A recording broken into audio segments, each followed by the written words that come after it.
Greetings, sentient beings. This broadcast is not intended for children. There will be strong language and adult themes. Yes. So, tonight we have B, also known as the family. Hi, guys. And everybody here should know Pirate Kitty. Hello, everybody. So, and I've been trying to set up my chats with just unknown holidays that I've been finding, and I found this one particularly interesting, that today was supposed to be Civil Disobedience Day. A day to recognize people promoting nonviolent protest. So considering our current situation, that seemed very appropriate. I agree. Yeah. Yep. We need more peaceful stuff, that's for sure. Yeah. Well, I mean, you know that the protesting hasn't stopped. Like, it's still been going on the whole time, but because there's no more riots and it's just all peaceful protests, the media's just like, that don't make no views. Yeah, the news has gotten bored with it. Well, they always go after the money, you know. Mm-hmm. If it's not money involved, they don't give a shit. Yeah, well, it's all about the ratings. It's all about what's going to get the most people to watch so that they can charge more for the advertising. Mm-hmm. Yeah, somebody... of course. I had seen a tweet the other day that someone had shared, and they were like, oh, this is so stupid, or basically they were saying that it wasn't true, and I read the tweet, and I'm like, okay, aside from the anti-SJW or the SJW digs in the message, most of it was accurate. Mm-hmm. You know. So right now in the side we've got Faye and Doc Fearsome. So hello. Hi, Faye. Hi, Doc. Oh, hey, Doc, you did awesome on that on Notch's channel, by the way. I just wanted to tell you. Yep. Yeah, that's really why I had to delay this, because I didn't want to be overlapping with Nacha. I'm going to be checking with Nacha, and if he's going to normally be doing his thing on Thursday nights, I'm probably going to set the normal time for the starting back half an hour so we don't overlap. Yeah, there you go. It's a good idea. Yeah, it was definitely a good stream, though. Yep. Well, and those are programs that I generally want to watch myself. Right. You know, finding out the history of some of the people that I've been talking to quite a bit, actually. What is, like, it gives you a little insight on where they've been. And oh, go ahead. I was going to say, well, like, what is this atheist flashback? I really haven't had the chance to watch them. They keep getting thrown into my watch later list, which keeps growing and growing. Yeah. You know. It was actually a program that Grace Skeptic started. Uh-huh. But yeah, since he didn't have time to do it now, he, gave it to Nacha to do. Mm-hmm. That he, just takes somebody in the atheist community and gets them to put themselves back into the mindset of when they were religious and ask them questions about their religion that they have to answer in the mindset of when they were a believer. Oh, interesting. Yeah. So it helps you find out about the people, and it helps you find out about, what the different denominations believed in. Yeah, I had trouble hearing Nacha on that. I had to keep leaning towards my laptop, and I was trying to listen. I could hear Doc fine, but I could barely hear what he was saying, so I wasn't sure what Doc was answering.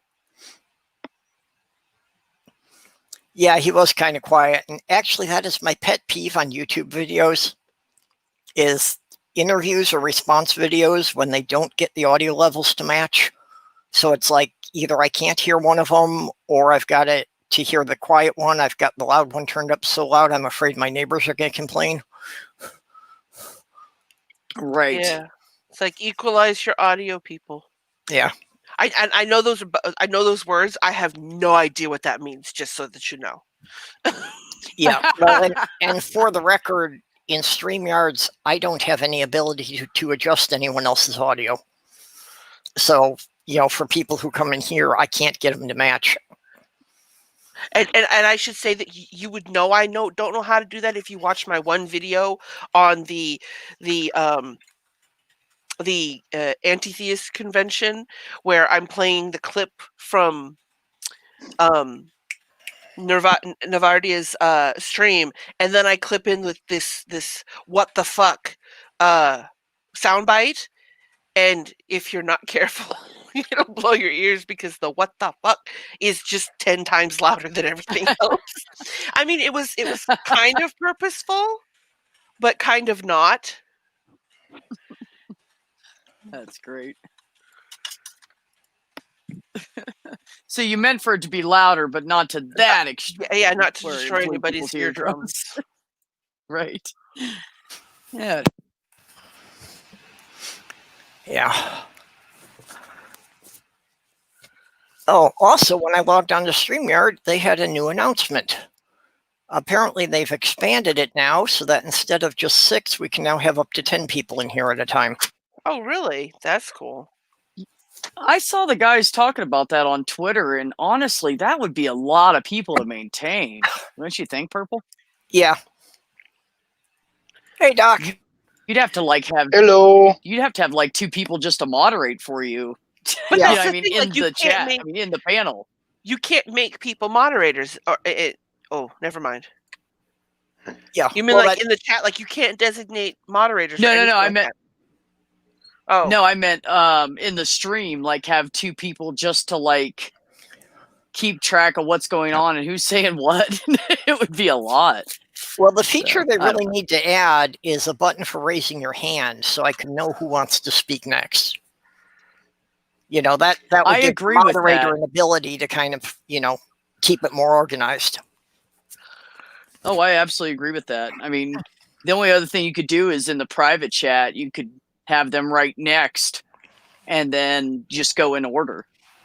That's the only thing I can think to do.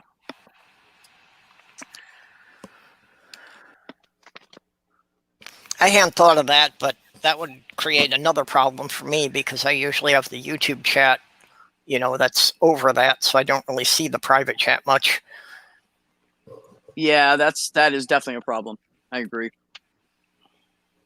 And it would be helpful if you could put links into the private chat. Yeah. That would work. Yeah. Well, that's part of why I stay on the YouTube chat, because I can drop links there and check stuff that way. So Doorknob Head came in. So Doc, how you doing? You were saying you got yourself a bit of a buzz on Notch's show there, huh? I'm freaking buzzed, man. I'm I'm a few drinks past halfway through this bottle of wine. Yeah, I know you don't normally drink. I'm pretty buzzed, man. A few drinks past, that means he's almost done with the bottle. Well, it was 4th of July 2018 since the last time I drank. Ooh, so almost exactly 2 years. Alcohols. Yeah, almost exactly 2 years. And yeah, I'm pretty buzzed.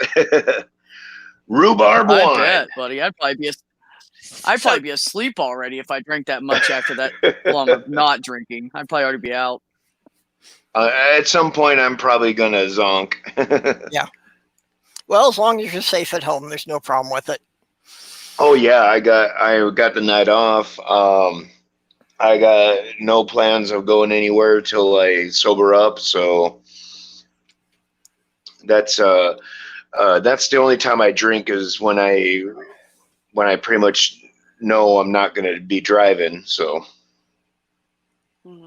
good. Safest way to be, man. It's not worth it. Oh yeah.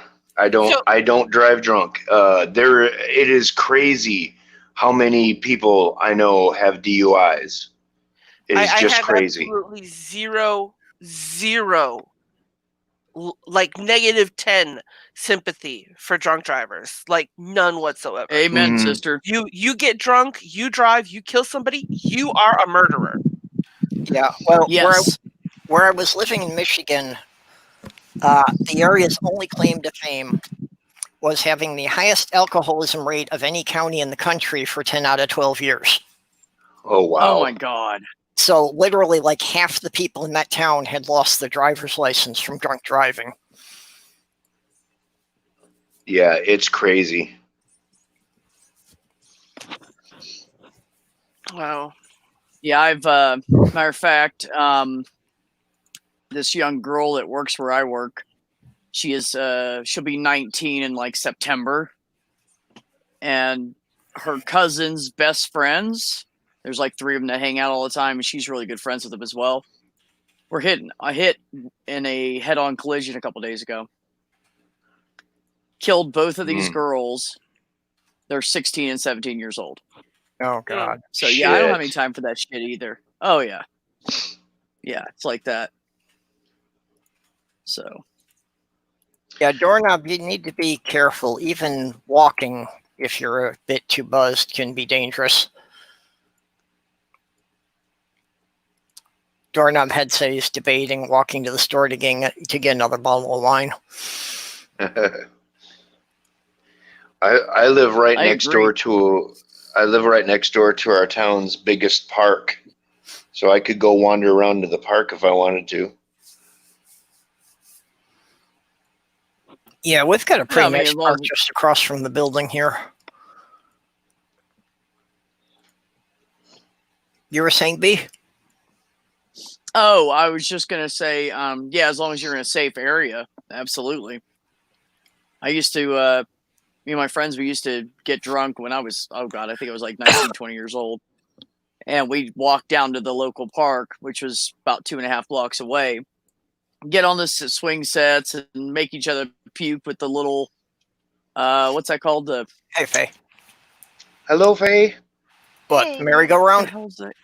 Thank you. Yes, merry-go-round. It was just, just good fun, good clean fun. How you doing, Faye? I'm okay. How are you? Good. You're kind of quiet, honey. Oh, I'm sorry. She tends to be. It's okay. It is 2:00 in the morning here, and I do have downstairs neighbors, so I can't really project. No. That's fine. Just when you first said something, it was very, very quiet. But no, we can hear you fine now. Oh, okay, good. Yeah, I don't like to drink when I'm out. I pretty much only drink when I'm at home. When the worst risk is just falling asleep in my chair with the computer playing random videos. There you go. That would actually annoy the heck out of me if I did that. Because what if you see that video later and you're like, hey, that looks interesting. I want to watch it. But then it says you've already watched it. And then you're like, wait, when did I watch this? I've run into that of seeing some that were marked that I had watched them and I didn't have any idea what they were about. See, what I don't like is, like, I have books on tape that, my sister and I share, like, a connection for our social media on our tablets. So she can read a book or listen to a book, and I'll go to do it, and we'll be at different times stamps. Yeah. And then the other thing is I'll fall asleep to a book, and I'll want to replay it. And it always kind of messes me up because then it'll be like, you last heard at this timestamp, and it's like, no, that's hers. Oh no, I have to pick a different book now because I don't want to mess up her timestamps. Mm-hmm. Yeah, I ran into that with Sloth Girls and things on the DVR that, she had shut it off halfway through, and it's like, damn, now I can't watch that until she's done with it. Yeah. But hi, Philip. Hi. Oh, hi, Philip.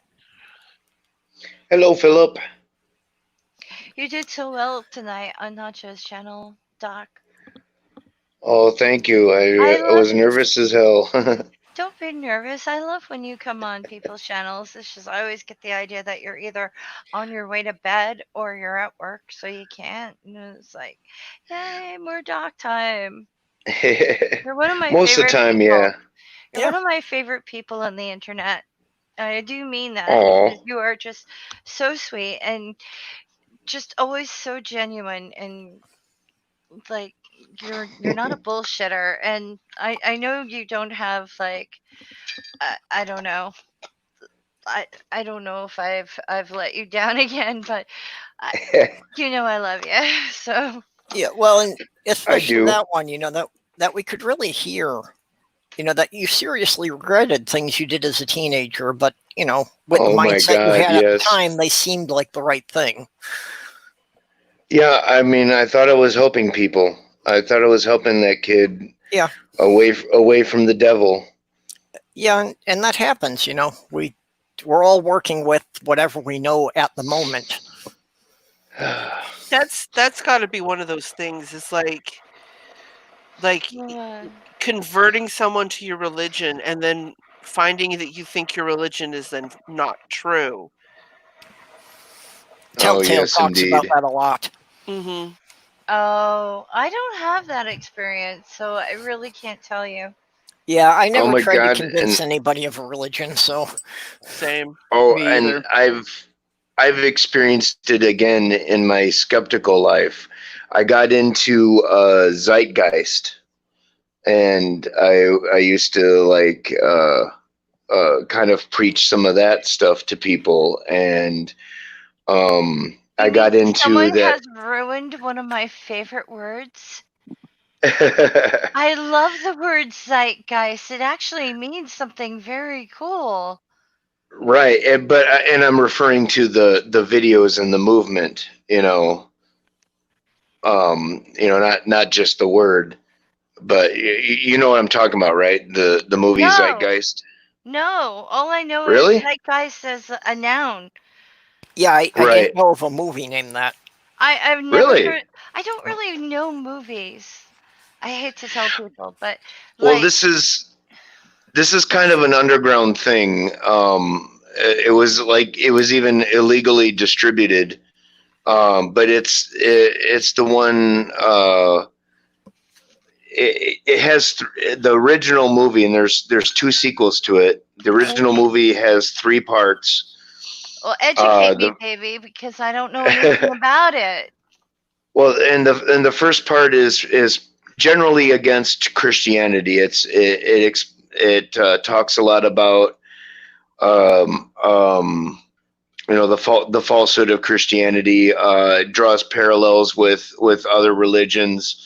Talking about how the flood myth is part of earlier religions. It draws a lot of comparisons between Moses and some earlier mythical figures from earlier religions. I think I know what you're talking about now. I just didn't know it was called Zeitgeist.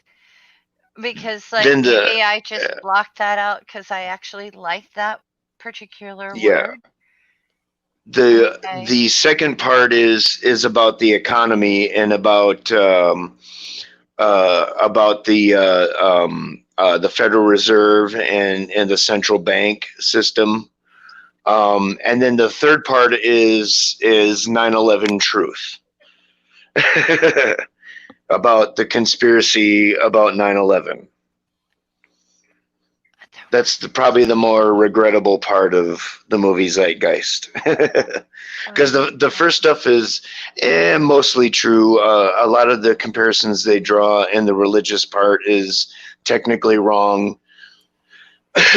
But I mean, like the first 2 parts are actually still pretty good. You definitely want other sources for your information, but definitely that third part you'll want to approach with some skepticism, because it's all about the 9/11 conspiracy. So yeah, there was no conspiracy. Mm-hmm. Except maybe for the conspiracy of terrorists to hijack planes to crash them into buildings. But it wasn't the first attempt to take the Twin Towers down. Oh yeah.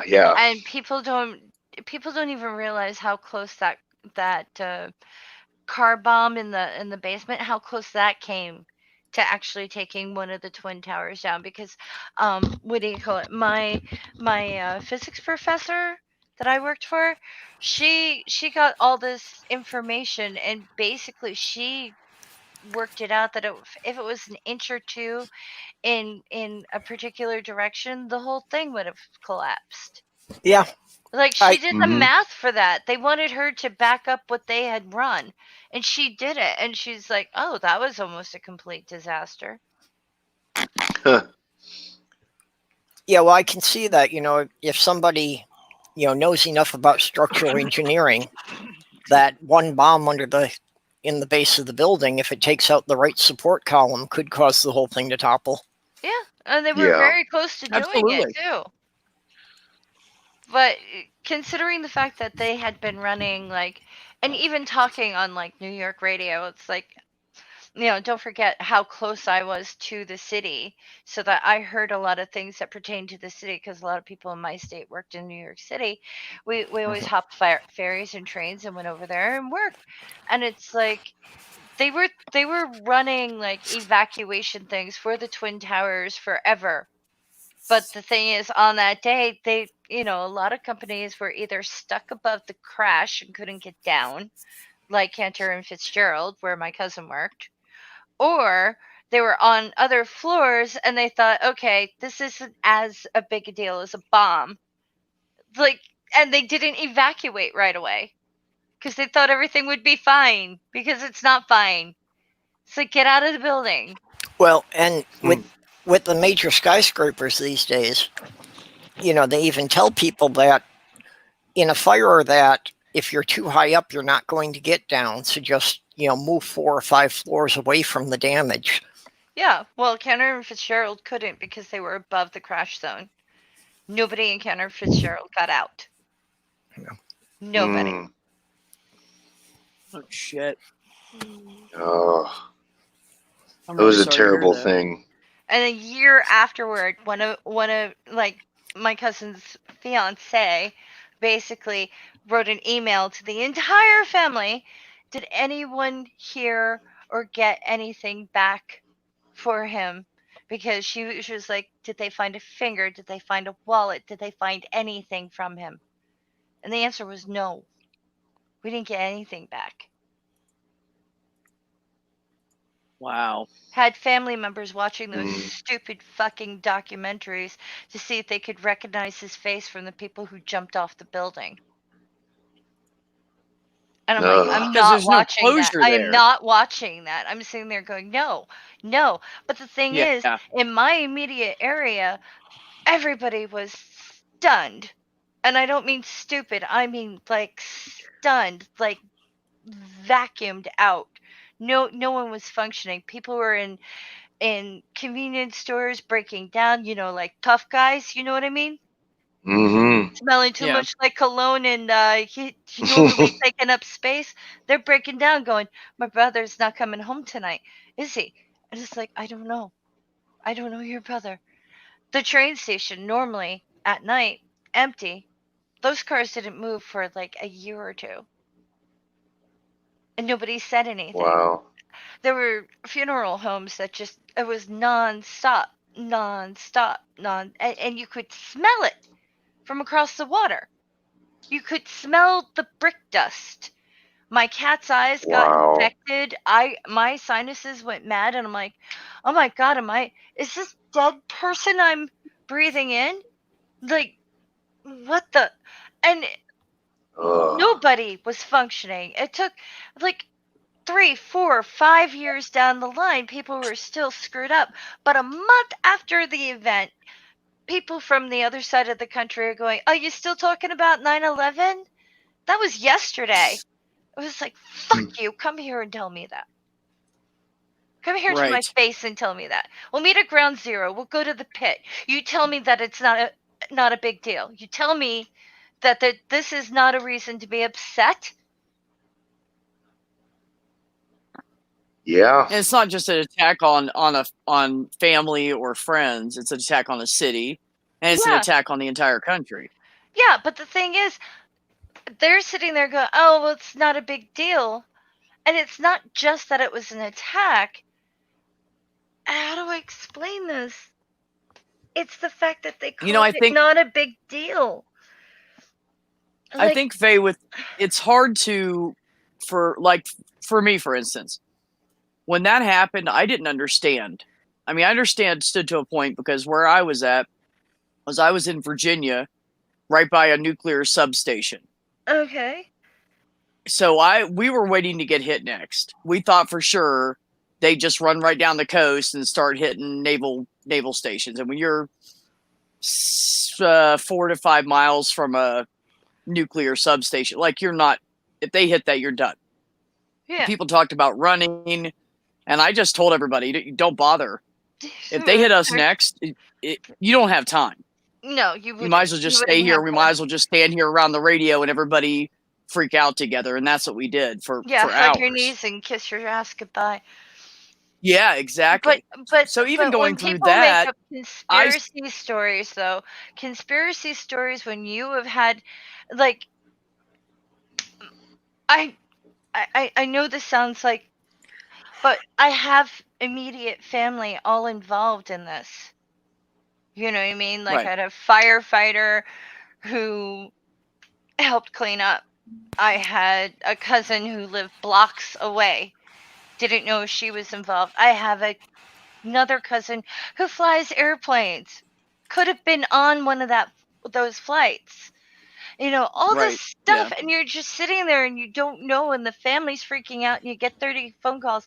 Do you know how it feels for people to sit there and then invent a fucking conspiracy about it that makes it 100,000 times worse? Yeah.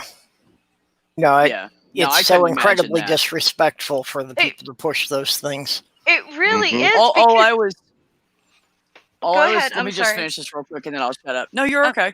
I'm sorry. My only point is being so far away from it, because even after that I moved away, and I became very detached from that whole situation as well. So really, the only people I could truly understand were the people in the area. And when you're so detached from it, you have no reference to be empathetic or sympathetic off of. It's easy to dismiss it, you know. And then I started dating someone in 2007 who lived right outside of New York City and whose some family was working around that area within a block of that building when all that happened.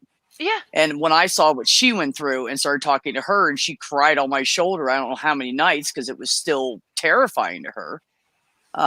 It gave me a new perspective. And at that point, because I wasn't sensitive to it before that, but at that point I started understanding, you know, by listening to her and really opening my eyes, I understood more what she was going through. But so I kind of can see both sides of the coin on that.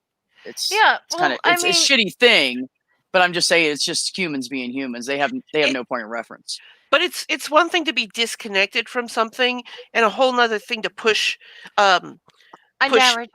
a different narrative. Like I was living in Montana. I was in a really shitty situation.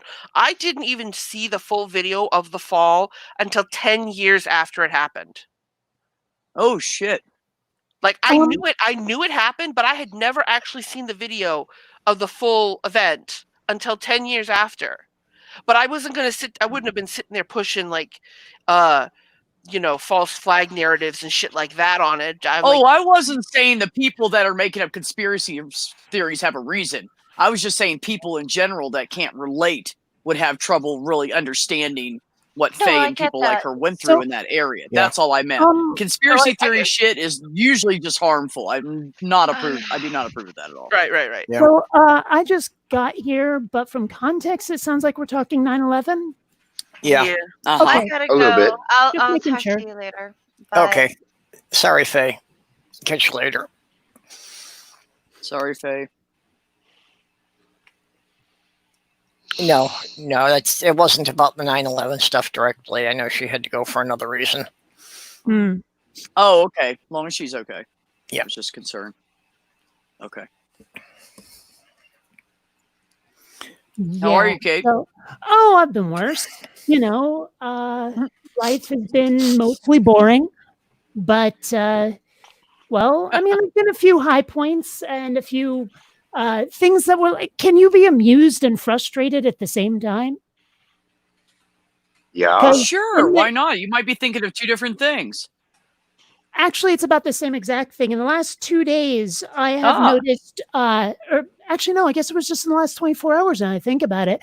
I've seen multiple opportunities for altruism and got there just after someone else stepped up. And I'm like, damn it, I want to be like a good person. I want to help people that I know and care about. And they're like, yeah, sorry, we already got the money we needed, but thanks for thinking of us. I'm like, damn it, I want to donate something. But then a friend of mine, like, you know how everything's hard to get during the pandemic, or at least it was for a while? Well, I felt the need for a new video game system because honestly, I'm getting bored with what I got. But of course, you can't find a Nintendo Switch for love or money. They're not in the stores. Everyone bought them like they bought toilet paper when the pandemic started. And all the factories that made them in China are closed down. But I have a friend who is stationed at a naval base in Italy, and apparently they have them like in the commissary. You can just like buy them at the store on the base. So he said, tell you what, I will buy you one of these and send it to you. And instead of paying me back, donate the price to your favorite charity. So now finally I can be altruistic. I have a reason. do you realize how contradictory that is, though? It really is. Altruistic. Okay. Forget reason. I meant opportunity. I got it. I was just teasing. All right. Well, either way, it was amusing. But yeah, so that's my world. You asked. That's where I am right now. I'm actually on the lookout for another Switch. Because there's people that I know that want one. And I just so you managed to get a Switch then, Kate? Yeah. Well, it's not going to arrive for another week and a half, but yes. Okay, cool. Because you were one of the people I had heard. Like I heard that you needed one, and I know Bub wants one. And I work in retail, and I told the department manager, I'm like, look, I'm looking for another one. Let me know, because that's how I got mine. She told me, I'm going to get some in tomorrow. Be here at the crack of dawn. And so I went first thing in the morning, and I managed to get my Switch. That's how I got toilet paper when the pandemic started. We finally got some into my store. Well, we had a little bit left in my store, and people were going crazy. And so we all just got together and each bought like a 6-pack just so we made sure we could wipe our butts for the next however long.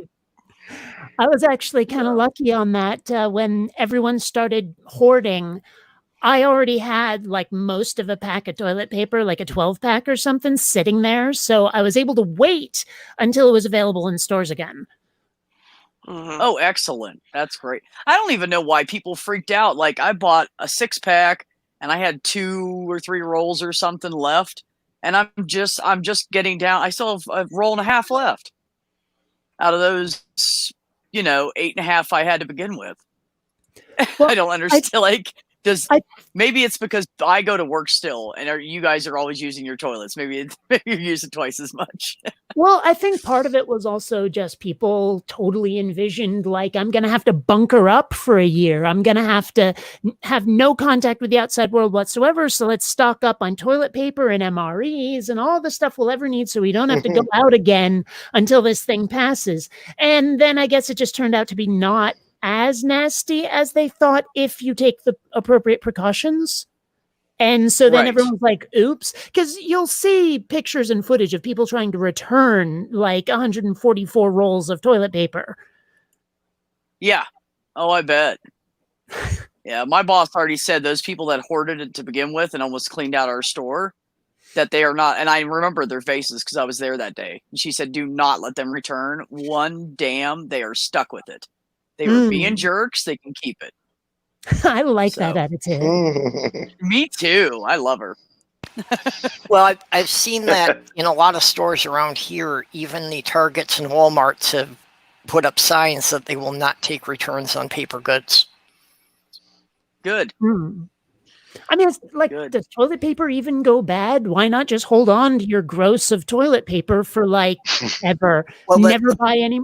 I don't know. The problem is some of these people bought like pallets of the stuff, so they have to pay for storage space to keep it now. Okay. All right. Insane. I hope they had like a that's more family extreme of than what I've 7 seen. when they bought that much. Yeah, so it's costing them money because they tried to do it and they didn't cash in on it. Oof. Oh my god. People dumb. Yeah.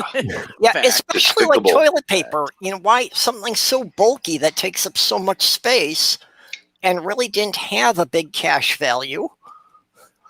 Well, but did you hear all of the different toilet paper alternatives people were talking about when the hoarding started? Some of them were just totally crazy pants. You know, wipe your butt with a washcloth and then put it in the washing machine. And it's like, no. And other people were like, okay, take a shower every time you take a dump. And it's like, no. Gross. Yeah, well, that's what a lot of people were saying. Wow. Okay, this is completely unrelated, but I just found something with YouTube that could save people time. Ooh, tell. Mhm. So have you ever, like, do you guys have lots of people that you subscribe to, right? A fair And number. Yeah. do you want to put them all on one list together and just try and run through them all like a crazy person, or do you try and subdivide them? I'm not sure what you mean by any of that. Okay, so I have my watch later list, and then I have a playlist for D&D stories, and I have a playlist for Minecraft videos, right?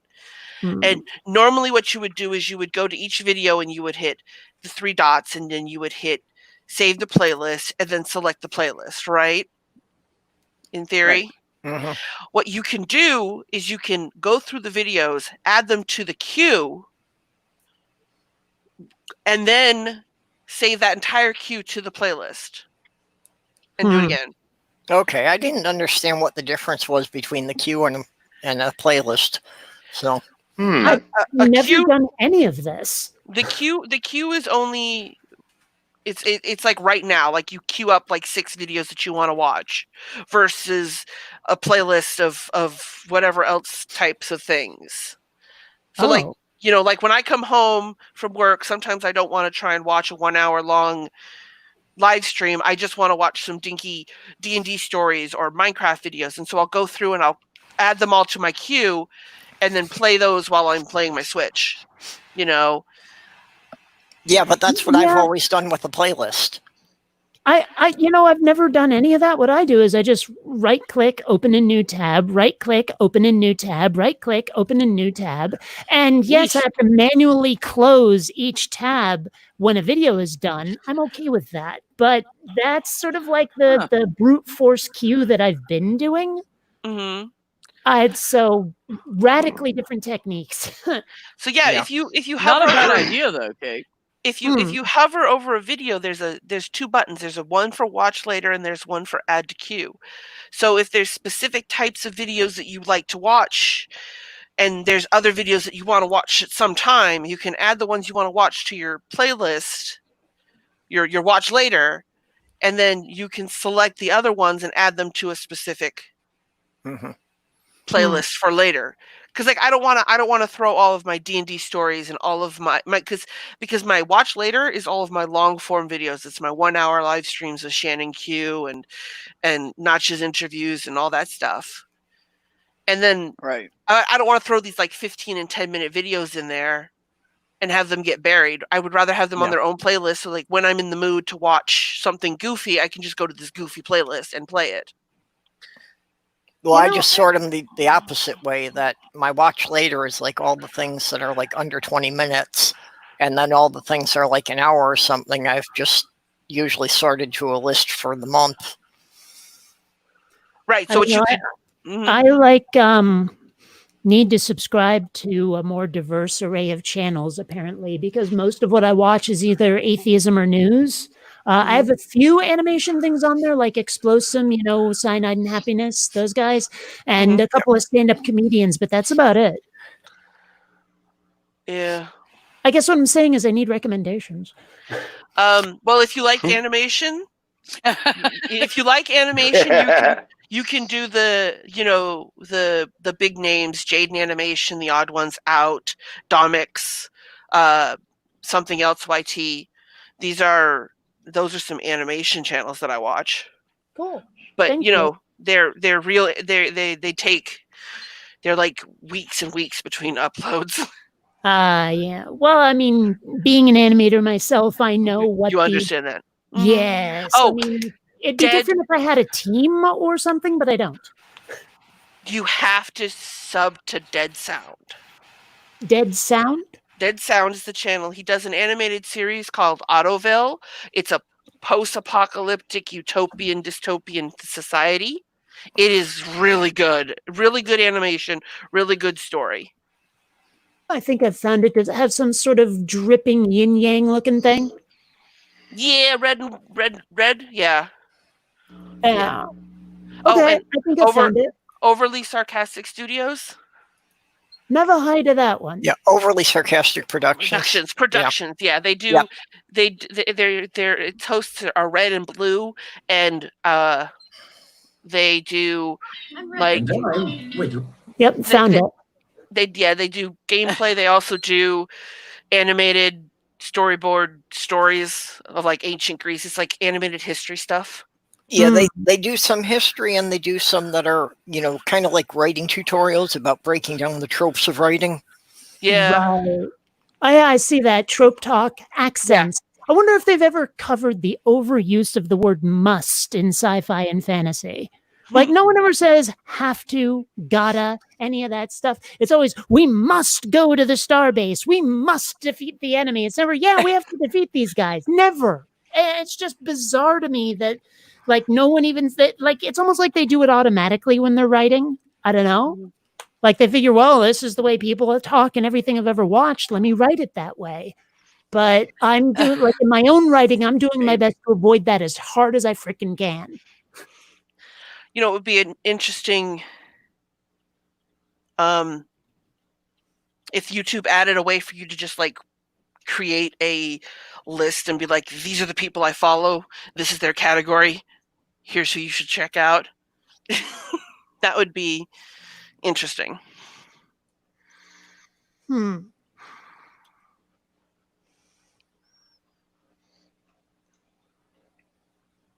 Yeah. Interesting. And, with, like I said, I'm getting that Nintendo Switch, and with that purchase, should probably start looking at gaming channels again. Just because, well, watching gameplay videos of something I might buy would be helpful. Mm-hmm. What do you have your mindset on for starts? Do you know? Yeah, I really want to play that Zelda game. What is it called? Like Breath of the Wild? Breath of the Wild. Yes, that one. That looks really interesting. It's crazy expensive, but it looks really interesting. That's the kind of game that never drops in price. It's always going to be $60. Yeah. I have that, and I have Animal Crossing.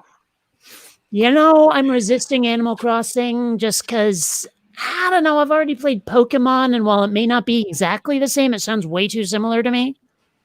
No, it's more like a sim game. It's a life simulator type thing. You're on an island and you collect bugs and go fishing and you talk to your villagers and you plant flowers and try and breed flowers. And I got the impression that people somehow play together, though. Like, you give someone your Animal Crossing code and they can come to your island, something like that. Yeah, they can visit your island. Well, I'll tell you what, I will start playing something like Animal Crossing when it's set on another planet, when it's aliens instead of animals, that kind of thing. Not that aliens aren't animals, but you know what I mean. Yeah. Oh, now that's an interesting idea.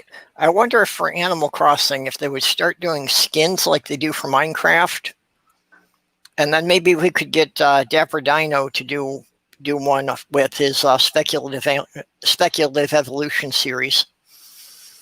Well, I remember there was a game a while back called Monster Rancher, and it sounds, just from the title, super similar.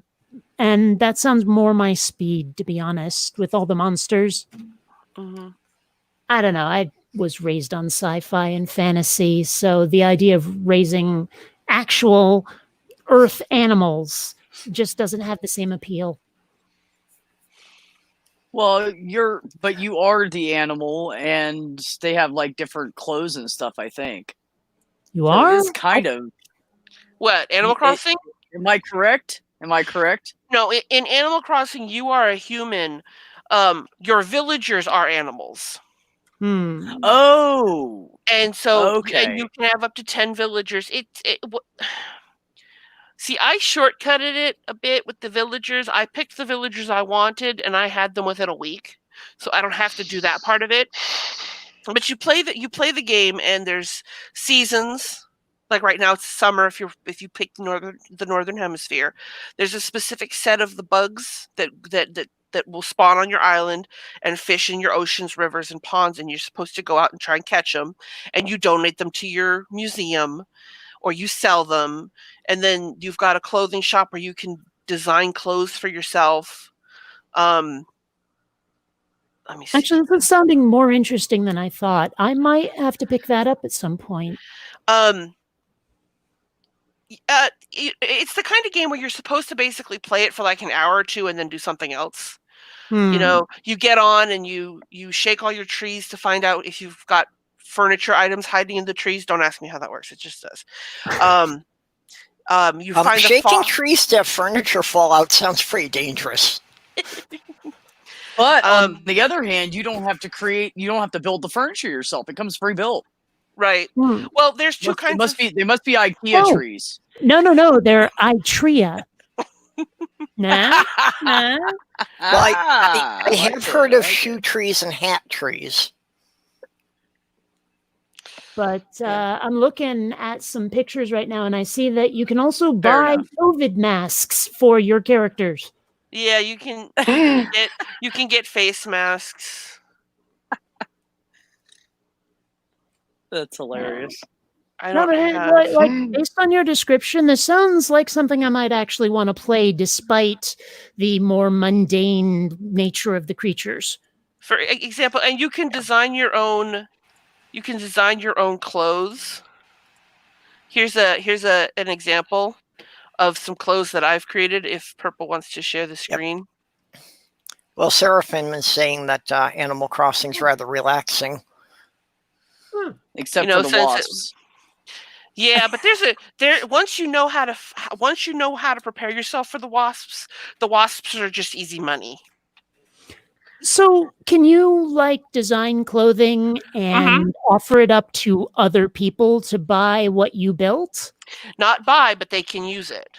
All right, well, either way. So these what's on the screen, those are some designs that I made and uploaded to the thing. Since it was Pride Month and I'm Ace, I did some Ace flags and some Ace spec ones. That's my designer code at the bottom corner, but that's really not important. I really should start memorizing those flags. I've started to suspect I might be an Ace my own darn self, and so I should know what the hell the flag is. The one on the far right. Wrong screen. This one. That's Ace. Okay. That's Demi Ace. That's Arrow Ace. Demi Arrow and Arrow. So which one's Arrow? A romantic. Oh yeah, I'm definitely not one of those. Yeah, me either. I like romance most of the time. Yeah, frankly, Kate, I wouldn't have thought you as Ace, but me either. Well, I don't know. I've just not really felt the need for a good long time. It just doesn't. I don't know. I would love to have a snuggle muffin and someone who wants to build a life with someone who's just not that interested in sex. Okay. Well, yeah, Google some playthroughs or some just anything Animal Crossing. There's tons of videos and you can see what the game is. Yeah.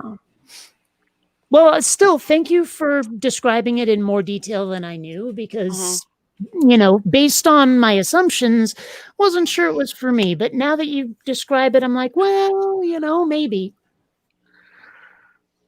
Yeah, I just spent all day. I didn't think there was that much to it either, honestly.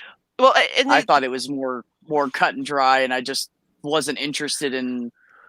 I don't know. It seemed too mundane to me, but it does seem like there's a lot more into it than I thought. Or what I've seen I've spent the past 2 days while I was playing just fishing, because it's July starts a new season, and they introduced and because it's a new season, there's new bugs that come out, and some bugs go away, and some fish come in, and some fish go away. And so, but one of the main things to do in the game is to collect all of the bugs, and there's like 40 of them, and collect and fish up all the fish to add them to your museum. And then you can go into the museum, and it puts them in like fish tanks and bug enclosures and everything. But I spent all of today and all of yesterday just fishing and catching bugs in order to try and fill out that thing, because I'm a collecting type person. Do you get some sort of bonus for getting them all?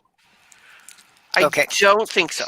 On the subject of the pride flags, I'm dropping a link in the YouTube chat of a video I ran across a couple of weeks ago that he goes through explaining what the different pride flags mean. Oops. I just left.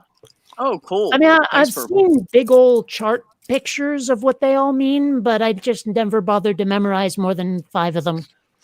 Well, I've always said that, I mean, as long as you recognize that it's a pride flag, you could probably don't need to go a huge deep dive unless it's something that applies to you. Well, this video it's a little under half an hour. Mm-hmm. You know, and I thought he covered them pretty well, and he even went into some of the individual tribes. So not completely, you know, I'm losing the word I need. Definitive. Yeah, you know, I mean, there's so many out there that they couldn't cover all of them in half an hour, but I think it covers pretty much most of them that you'd be likely to run into. Let's see, I'm 8 in. I didn't know that one was a thing. I didn't know that one was. I knew that one. Yeah, there were a couple of them in there that I was never aware of. I don't know what that is. I don't know what is that. I'm gonna actually have to watch this because it looks like a flipped ace flag, but I've got no idea what an agrosexual is. How is that spelled? AEGO. Oh, okay. I misheard you then. Okay. I have no idea. Androphilia. Wait. He's got androphilia and gynophilia in there. I don't know about that. That's fear of dicks and pussies. No, philia, not phobia. No, obsessed with, not afraid of. Oh, okay. Well, because philia. I'm sorry, I'm drunk as fuck, so. Speaking of which, I finished the bottle, by the way. I thought I remembered one of those words being one of the ways that gender criticals knock trans women, like by saying that they're androphilic or something like that. Yeah, and again, not everybody uses the terms in the same way.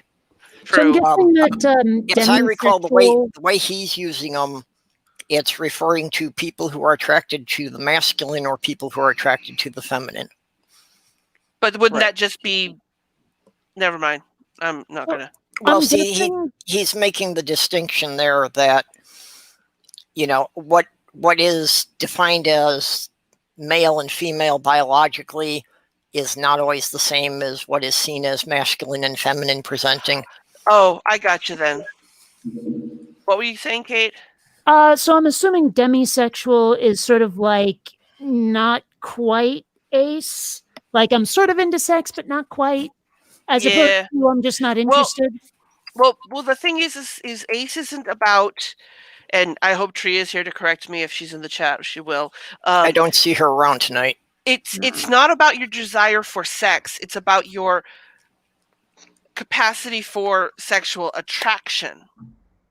Oh, then I guess I'm not. That sounds accurate.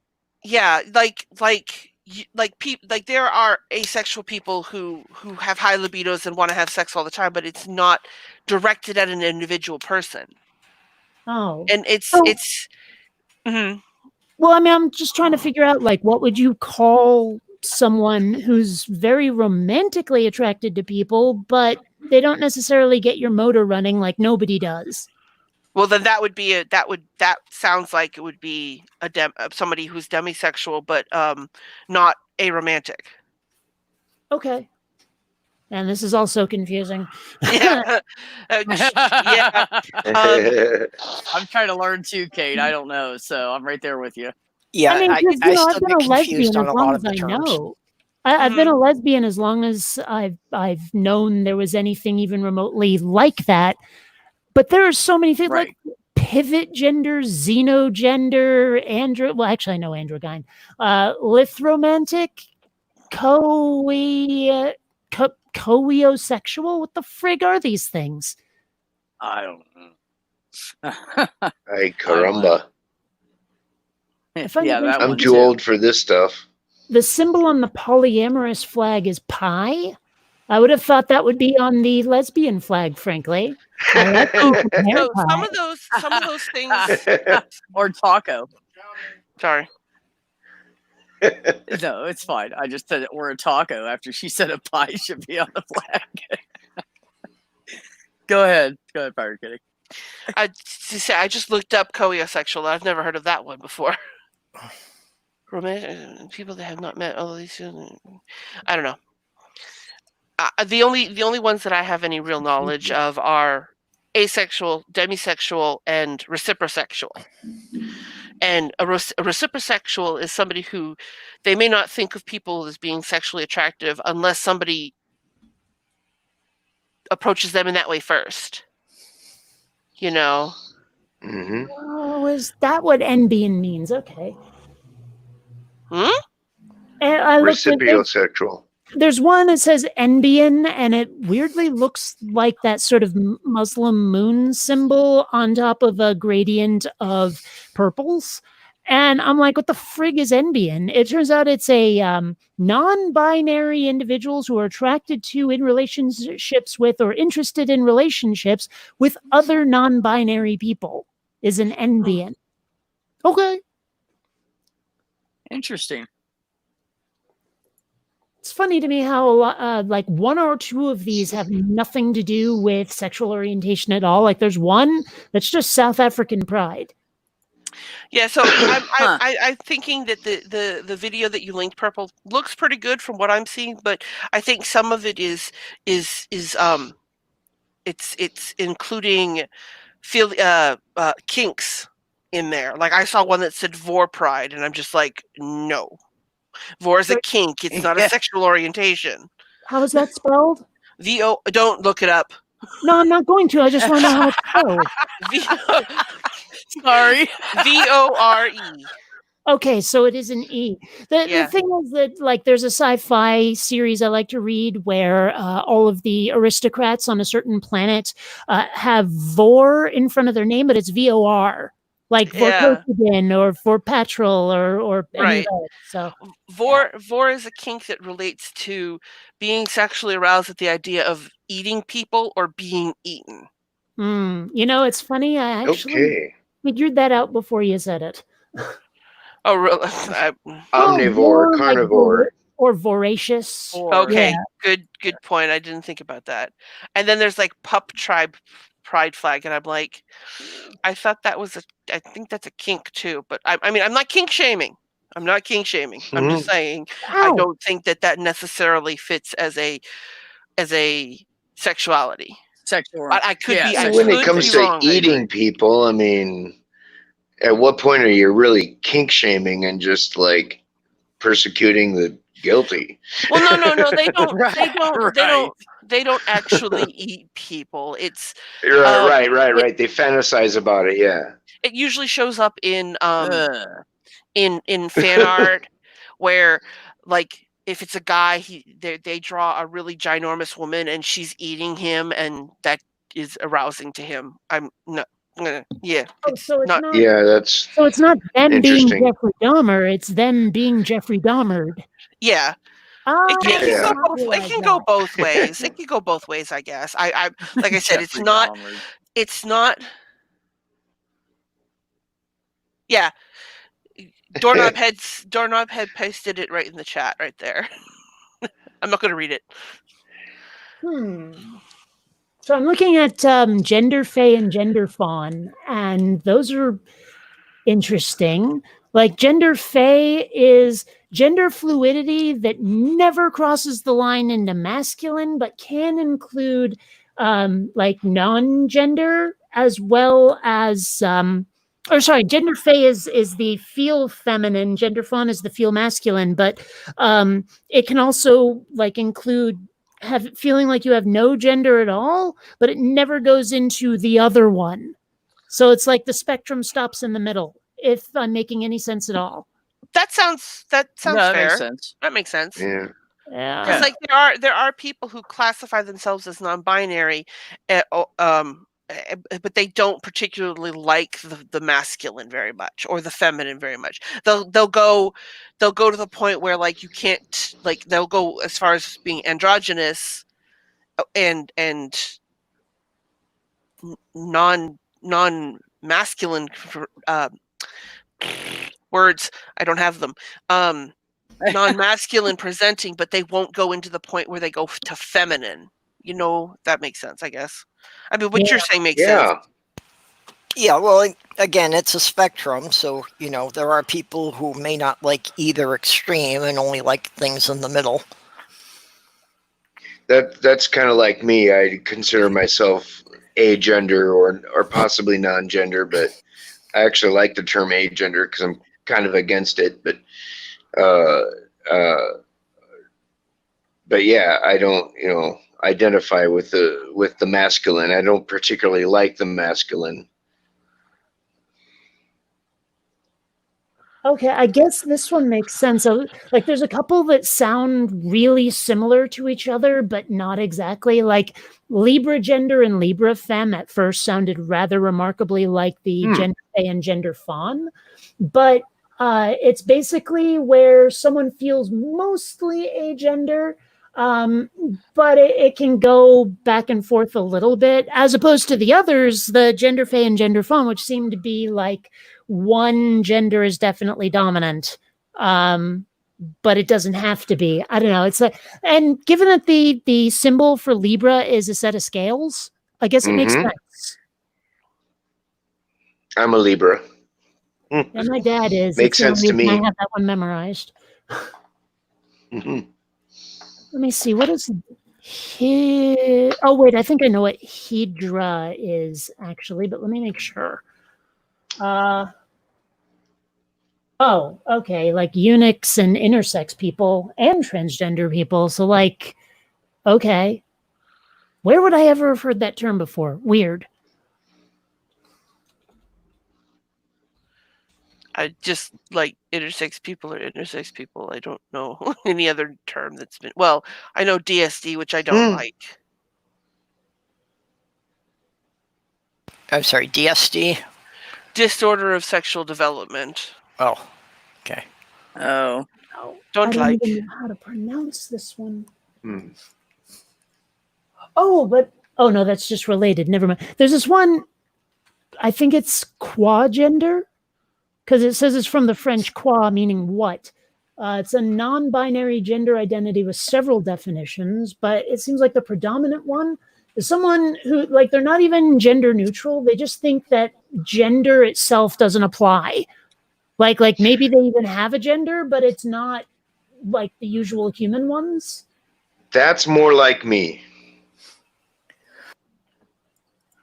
I actually think gender, if you are distinctly separating the social from the biological, I definitely think there are biological influences to our behavior, but if you mean gender by as purely social, I think gender is made up ultimately. All the stuff that goes with gender, like if you're a girl, you're supposed to wear dresses. If you're a guy, you're supposed to like sports. That's all just made up because there are other cultures with other standards applying to the same thing. There are other cultures where it's guys that wear dresses and girls that do other things. So it's all kind of made up anyway. But I'm trying to find it. There was this amazing comic strip I saw where it was like these. There's a man in a kilt and a woman in pants staring at the silhouettes on the bathroom doors going, okay. That sounds like a Kotaku thing. Yeah, well, and the expectations of gender do change rather quickly in society. I mean, in the 1800s, dressing young boys in a pink dress was common. Yep. I have aunts and uncles in baby pictures in dresses. I've seen some of those. Yeah, I mean, not really in all of them. Mm-hmm. Well, that's the thing. Like the color switch. At one point, pink was considered the masculine color, and blue was for girls. It's just Yeah, I wonder how that flipped. Actually, yeah, there are pictures of Franklin Roosevelt in a pink dress. Huh. That's hard to picture. I hope he was young. Yeah, he was like 10 or 12 years old in these. That's still older than I expected, but okay. Yeah. Yeah. But at the time, that was a social norm. There wasn't anything unusual about that. Well, because I read an article about this sort of thing, and I swear it said it was more like a preschool kind of look. That like after boys hit school age, they stopped dressing them that way. Well, I've seen a lot of old pictures that pretty much until they became teenagers. So maybe I'm wrong. Either way, learn something every day, eh?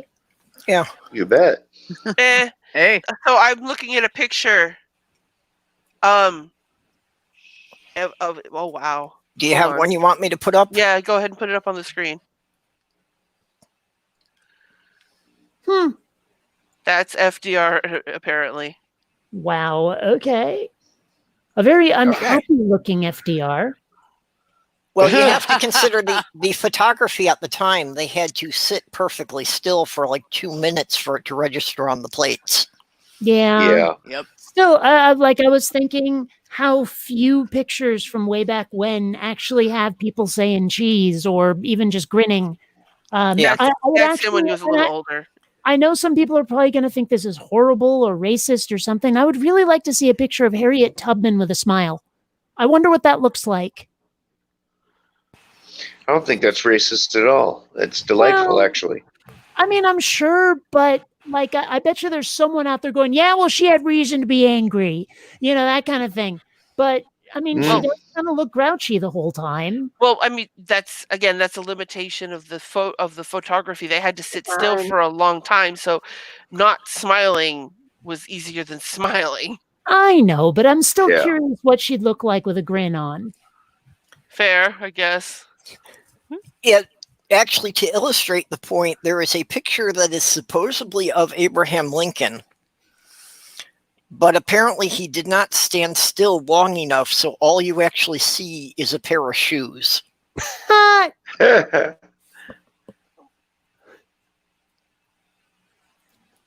a T in there. There's one or two of those pictures of Harriet Tubman there that she is smiling a little. Sherry. Sorry. I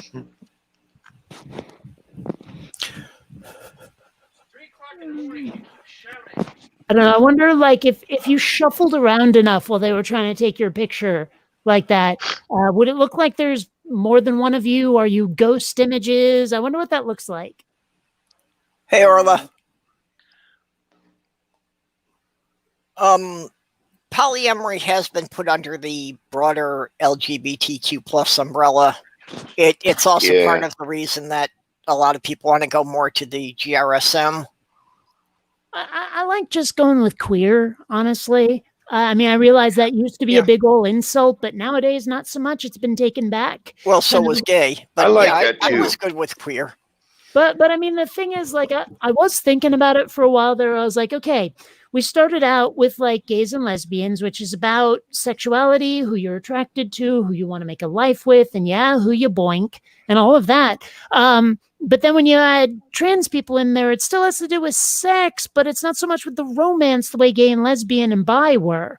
Not that I want to deny trans people like entry into the LGBT world, because I don't give a shit. It's just the pedantic language snob in me that's going, hey, wait a sec, that doesn't make sense. But So yeah, I mean, now we get to like what LGBTQ, WTF, BBQ, like every initial under the sun. So I get the idea of why we need to have a more generic, we're just kind of weird acronym. Like I get it. Yeah. Mhm. You know, honestly, I don't care whether people say queer or gay or, I mean, it just doesn't matter to me because I know me, so they can say whatever they want. People can use whatever use whatever acronym or any name or whatever you want. It just doesn't affect me like that. Now, if you use it in a down-putting, insulting way, like, oh, that's so gay. Okay, that's fucking weird. But but anything else, call me queer or gay or lesbian or whatever. Well, and I suspect that part of the reason is that, like Kate, to you or me, queer sounds fine. In different regions of the country, it's a lot more negative. Mm-hmm. Mm-hmm.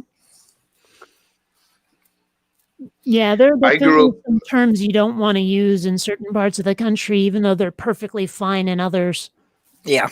Fact. I grew up in a time where the word queer was derogatory, but at the same time, we as kids played a game called Smear the Queer.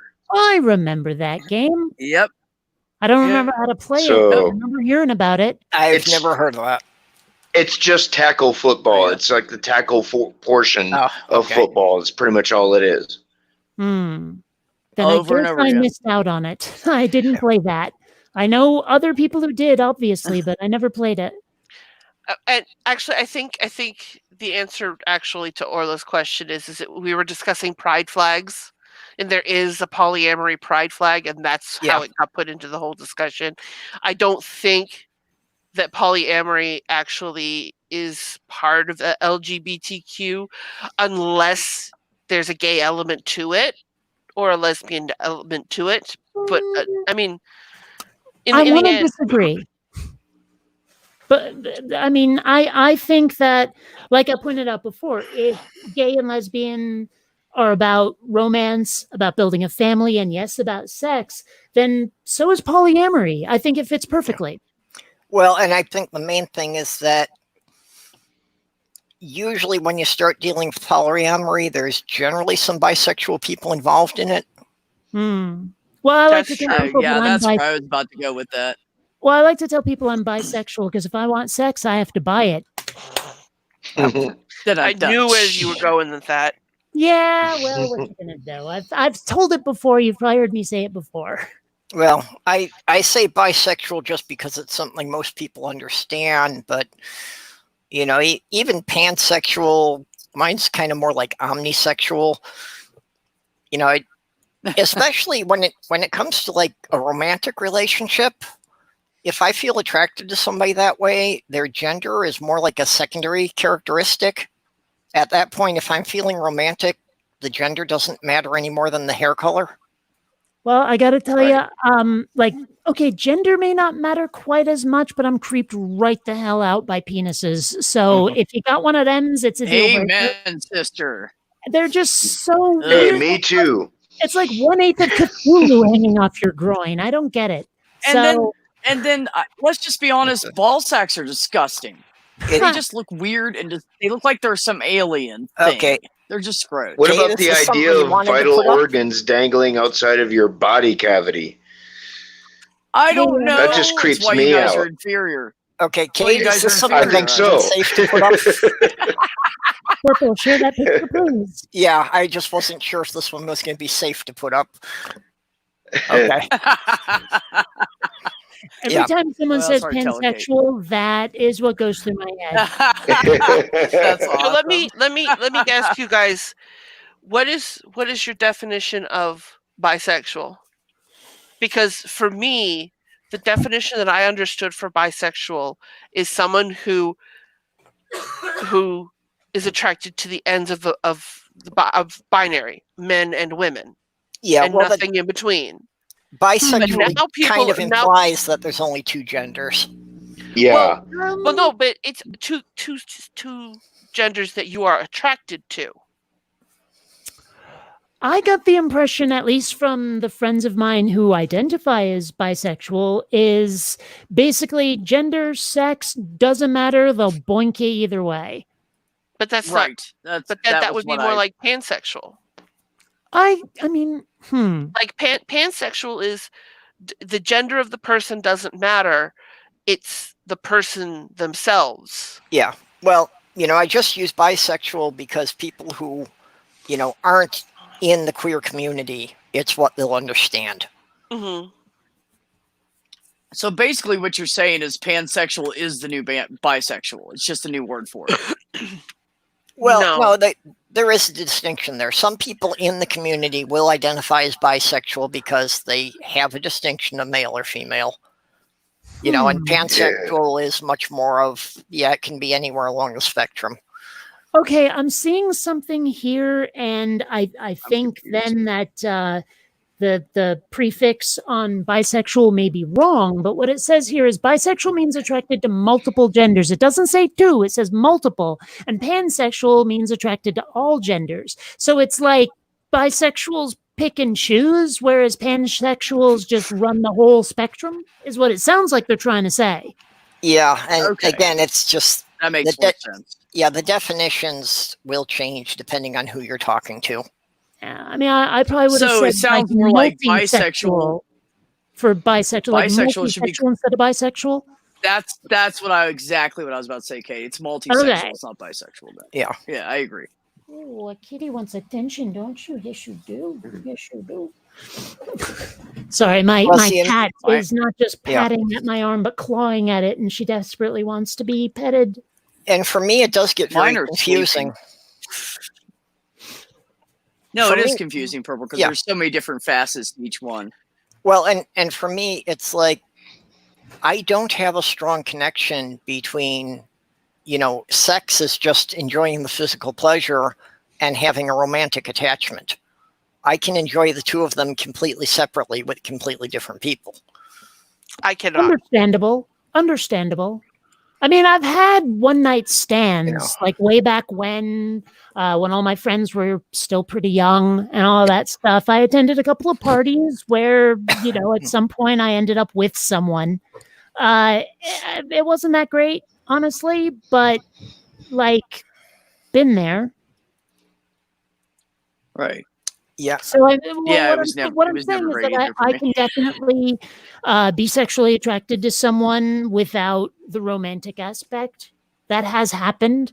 In fact, when I was talking about how I seem to have very little sexual appetite, that's new.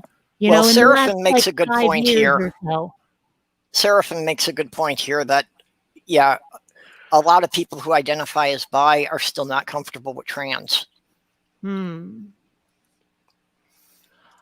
I'm still undecided about the whole trans thing. Like I said, if someone's pre-op male to female, I'm going to have an issue with it just because ew dicks. But post-op, that's another issue entirely. And I realize that there's going to be some trans people out there who are really hating that I said that right now. But, I can't help what I'm attracted to. Well, see, yeah, I don't have a real aversion to anything aside from people who act like assholes. Oh, so me then, okay, but we'll never boink anyway. Well, that's a whole nother discussion. There was someone who was trying to say, so we spent a lot of time trying to fight the idea that being not straight was not wrong, and then this person comes along trying to say that if you're not pansexual, that's immoral. Sorry, my brain went somewhere really stupid with that. Never mind. That's immoral instead of that's amore. Mm-hmm. But anyway. Okay, and TVTube has another take on it, which, also sounds valid. Well, but see, that's the thing. I do know of people who identify as bi who will date trans people. They just have to present as typically male or typically female. It's not necessarily the body parts that matter, but what you look at. Like, I've told this story. I don't know if I've told it on here, but when I was younger, I used to watch a lot of daytime television. You know, like Jerry Springer, Geraldo, Donahue, and they liked to play that stuff up. And I must have been 12, 13, 14 years old, and they had this episode where they had a guy on there with his girlfriend, and they were sitting next to each other, and I came in late, didn't know what was going on, and they started doing the whole questions from the audience thing. And the audience member brought up the fact that the girl had a penis. And he's like, that's gay. And I'm sitting there at between 12 and 14 years old going, but that person there looks like a woman. He's attracted to a person that looks like a woman. That's not gay, that's straight. The sex may be gay, but the attraction is not gay. Well, and I think it's the attraction that matters more than the act. Exactly, my opinion as well. And that actually brings up a question like, what if this person looks like a woman, acts like a man, or at least acts masculine? Let's just put it that way. Mm-hmm. What does that make that relationship then? I am even assume that this is a like a biological male who transitioned, but like physically, but still thinks of themselves as a man or something. I think that's something. Yeah, that's something that is. It's a discredited idea from what I understand, because that's what a lot of gender criticals will say, that the reason that men transition into women is because they get sexual gratification from the thought of them being a woman or something like that, which is not what's going on with most transgender people. Well, I mean, given what, like, I have more than my fair share of trans friends, especially here in the atheism community. It seems like rampant, which is okay. Obviously, don't take the word rampant for disparaging. I know someone out there is going to hate on me for saying it that way, but given what I've seen them go through to transition, I don't think there's anyone doing that shit for kicks. Right. It's part. I just Googled it. I agree. It's part of Blanchard's transsexualism typology, which has pretty much been discredited. It's the idea that the people become trans because they are sexually aroused by the thought of themselves as the other gender. Which. I mean, it wouldn't shock me to discover there's someone who has fantasies about that and gets off that way, but I doubt they actually do anything material about it. Yeah, I think people having fantasies about being the other gender is actually pretty common, but I cannot see anyone actually, going through surgery just for that reason. Yeah, I'm drunk enough to cop to that. I fantasize about being the other gender, but I'll never have a surgery. I don't identify myself as a woman or a man, but yeah, I fantasize about being physically female. Sure. Well, if nothing else, I think it's actually a normal part of adolescence that at some point everybody kind of wonders, what if I had been born the other way? And then yeah, and I never matured beyond adolescence. Well, then we have Face App to see what we would have looked like that way.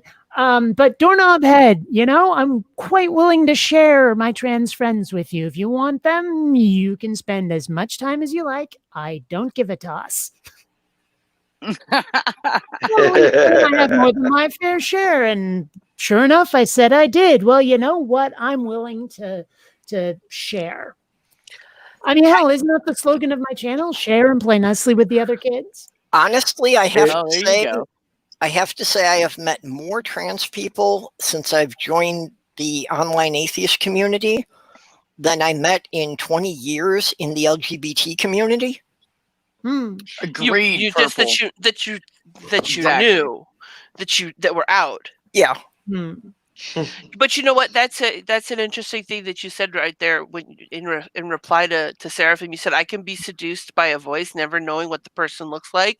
Oh yeah. Every single relationship that I've been in has started out with not knowing what the person looks like, simply talking to them and hearing their voice, which hasn't worked out so well, except for the last one. Yeah, I mean, I have to say I'm a little bit on the shallow side, but there are definitely certain physical features that make me go, not so much. Where there's others that make me Same. go, hello, nurse. So, Yeah. you know, Right.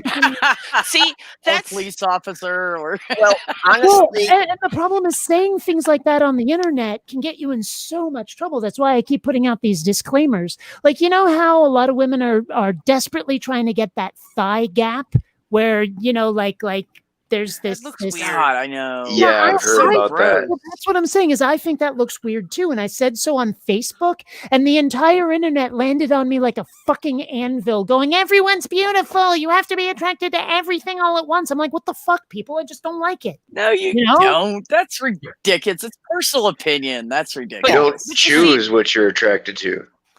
Yeah. well, there's nothing wrong with not being Right. attracted to certain things, you know, as long as you're not like, you know, shunning them from the community for it.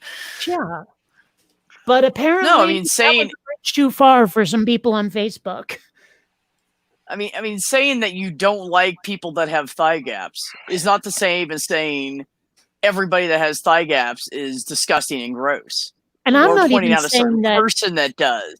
Well, and I'm not I mean, even it's just saying that your- I don't like people with thigh gaps. I'm saying I don't like thigh gaps. It's not even a deal breaker. I'm just Mhm. saying not so much for me. You know, Right. it'd be Yeah, like I right. prefer green eyes, but I'll certainly go for brown or blue. And I'm not saying I actually do prefer green eyes. It was the first example that popped into my head.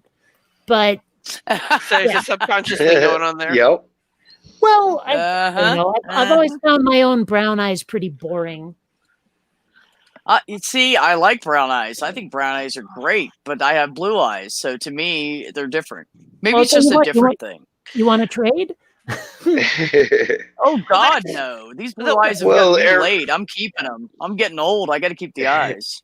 Well, I've well, been everyone actually has at looking least at- one brown eye. Ah, Yeah, I on don't that know note, if you- guys, I I'm have not to. sure I have to be why. up really early. I have to be up really early, so I'm going to go. As much as I'm enjoying this conversation, it really sucks that I have to go, but I do have to go. So thank you, everybody. Okay, Ah. well, good to join Kate. us. Yep. Have Tired. fun. Might be. Doc, You're welcome Incidentally, anytime. Purple. have we ever met Huh? before? I don't recognize your avatar or name. I was being mindful. Oh, okay, And- okay. Yeah. Yeah, I just changed up my channel where I was going with it, so Okay. trying to help people with mental health issues find a community that supports them. Gotcha. So. Which is awesome. Yeah. Thank you, Doc. It was great having you on too. Yeah, it was awesome hanging out with you again. It was great. Drunk Yeah, as I man. am, I No, probably hey. won't even remember any of this. Hey, holler at me anytime, man. We can just do a bullshit hangout too. I'm cool with that. Doc, you can't be that Matter of that fact- bad off. You're not even sober yet. I did finish the bottle. Well, that goes for any of you. Any of you ever just want to get together and bullshit, and I have to be available or whatever. Just let me know. We'll do a bullshit session. So, all right. Good night, everybody. Peace out. Have Night. fun. Have a But good you- night. Run over. But you know what you're saying? But- What you're saying about brown eyes? I think that everyone finds things that are about them as boring. You have brown eyes, therefore it's common. Therefore, you see it all the time when you look in the mirror. Therefore, it's boring to you. I have curly hair. I hate curly hair. I like straight so do hair. I. You know, when it's something about you, you find it to be so commonplace that you don't like it, but everybody will love it. Like my aunt. My aunt had the straightest hair ever, and she would always joke about us switching hair. And I would be like, "Yes, let's do that. You can have my curly hair. I will take your straight hair. I would love to have straight hair." Yeah. I want my hair to be the only straight thing about me. Yeah. But, My eyes actually change color. That's weird. Yeah, that depending, it seems mostly on my stress level that, they're usually green, but when I'm completely relaxed, they're blue. My fiance used to like to just sit there, when I was stressed and like stroke my hair to watch my eyes soften. That's so weird because, like, I've heard of that sort of thing happening with magic in fantasy books and stuff. I've never heard of it happening in real life. Yeah, well, I've had at least 3 partners who have commented on it. I commented on things like, "I thought your eyes used to be green." I did want to address something Pirate Kitty had said. There is one aspect of me that I don't find particularly boring. It may not come through in my videos because of lighting issues, but I actually have fairly swarthy olive skin. And if I go out in the sun for too long, I turn so freaking dark. You have no idea. After a week and a half in Cuba one time, I came back, wow, looking like hot chocolate. And I actually really like that. I like having somewhat darker skin. I think that's kind of cool.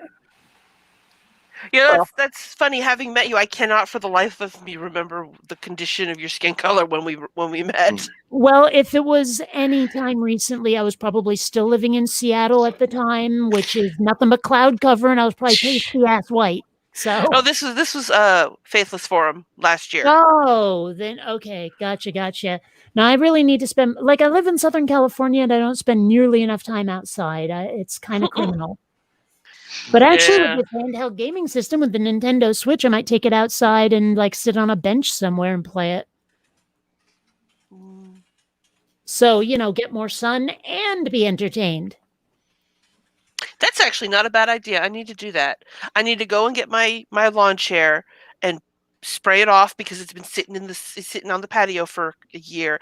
It's probably covered in pollen. Spray it off and then just sit out in the sun and play my Switch. Yeah, there you go.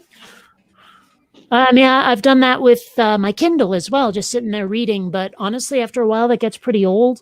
I love to read, but for some reason, sort of doing it out in the sun in these kind of uncomfortable chairs that we have out in the courtyard in my my complex here, it gets old fast. I think I'd like with something interactive like the Switch, I think I'd concentrate longer. I think that's part of the reason why I don't do TV and books and much of that anymore, is I've gotten into media where I'm integral to the activity. Sitting there watching TV or sitting there and reading a book, I'm being told a story. Whereas if I'm playing Breath of the Wild or if I'm playing my other games, I'm creating the story.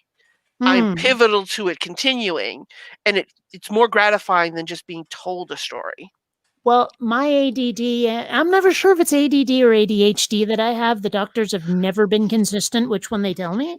But I have 3 monitors hooked up to my computer, and one of them will usually have either YouTube or Netflix or Hulu or whatever going. And one of them might have a video game or one of my animation projects going, and the other one is just for email. I'm sitting here feeding the brain monkeys so they'll shut up long enough for me to concentrate with so much media input.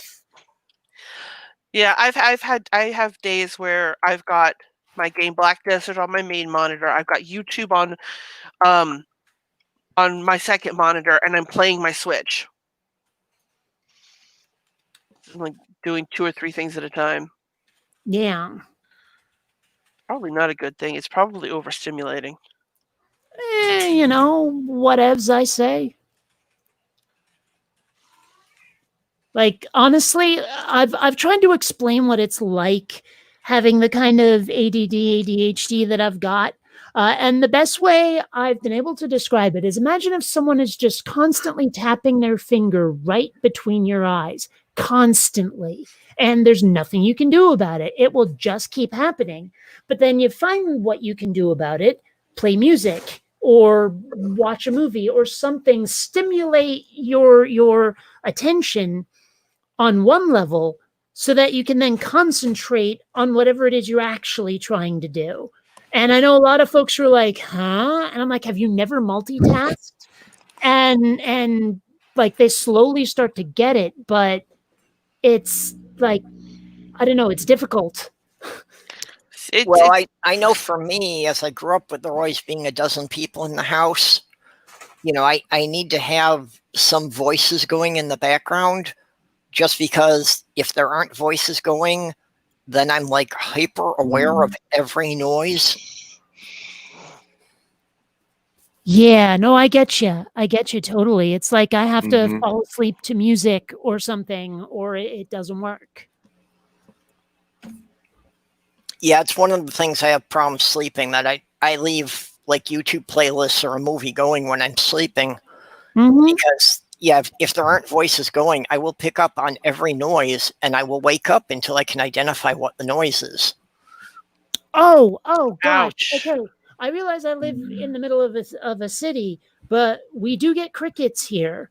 And so there will be times where it's just roasting in Southern California, and I want to create a crossbreed, so I open my bedroom window, but there's this cricket outside that's just constantly going eek, eek, eek, eek, eek, eek, eek, eek, like that fast, constantly. So it's either don't fall asleep because of the stupid cricket, or close the windows and roast.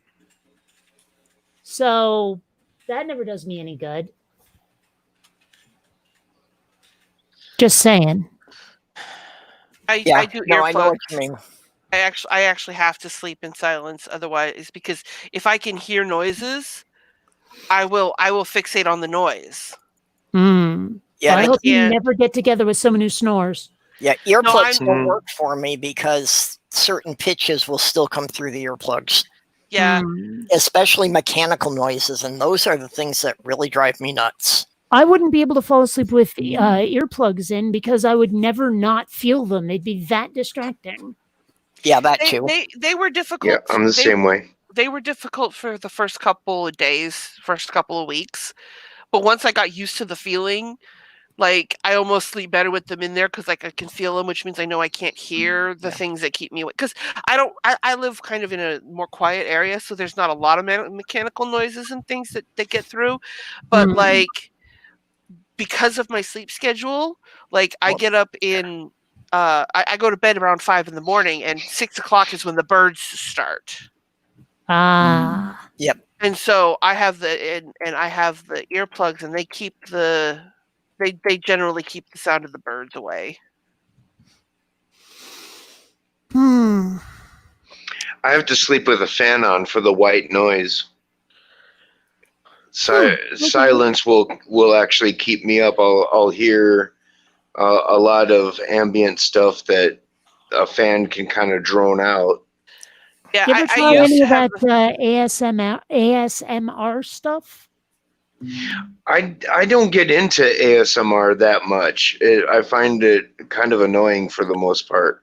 Yeah, people recommended it to me for sleeping, but it's like, yeah, I can't because it's like I wind up focusing to try and hear what they're saying, and it doesn't work. Have you ever considered the Headspace app? Like, it's an app that talks about like meditation and stuff. And I've listened to the ad, and it's a very soothing voice, and he's talking about, welcome to the Rainy Day Museum. Today we will be reading blah blah blah blah blah blah blah. It's just really soothing sounding, and I've always wanted to try it, but I have my fan on for anything that I can't get with the earplugs, and then I have the earplugs, and so I've been good. But I was thinking about that the other day, thinking that the Headspace app sounds interesting. Yeah, you know what I don't know. actually really like is finding like a playlist of 1980s era The Price is Right, complete with commercials. I don't know why, but that is extraordinarily comforting to me. I'd be surprised if you can't find episodes on YouTube. Oh, they're everywhere. Here, let me that like it was a weird thing that I've noticed about myself. I don't know. Is it just something, that when you were a kid, something good that tended to happen when that show was on? Or was it like right actually, after school or something? I think it would be the opposite. It was like the only time I ever watched the show is if I happened to be homesick, like from school. So it might be like a matter of just it's comforting because, yeah. Okay, I'm gonna play this. It's the ad for Headspace. It's lying down. We're going to focus the attention on the different parts of the body, watching as they switch off for the night, starting down at the feet, muscles in the toes and the arches switching off, the legs, any tension just dissolving as the calves and thighs I got to stop it there. Don't want to get you copyright because it was at 28 seconds. Well, it's funny that for some reason I was reminded of, you ever watch Friends? Mm-hmm.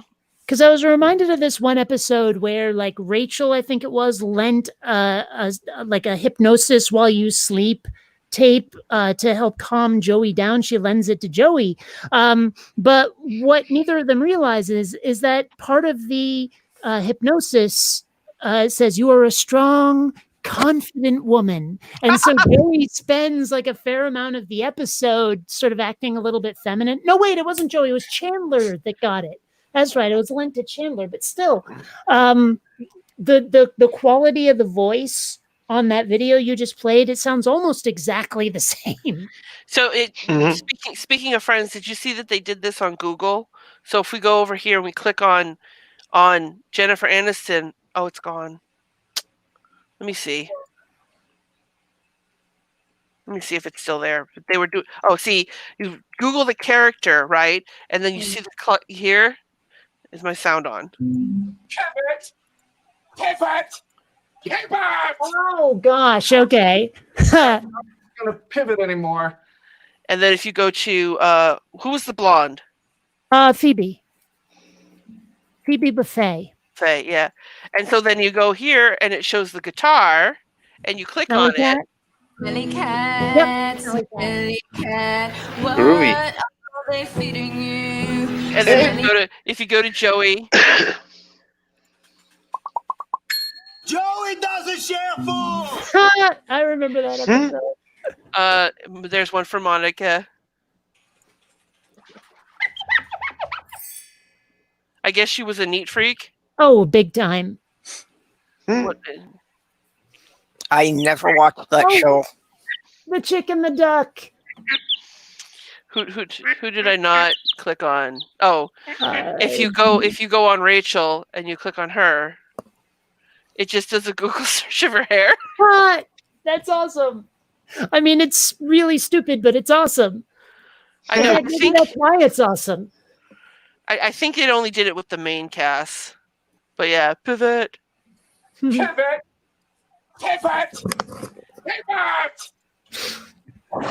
Oh, that episode was so fucking funny. And yeah, I realize I'm kind of dating myself here, but I actually really did enjoy Friends back in the day. I used to watch Friends. I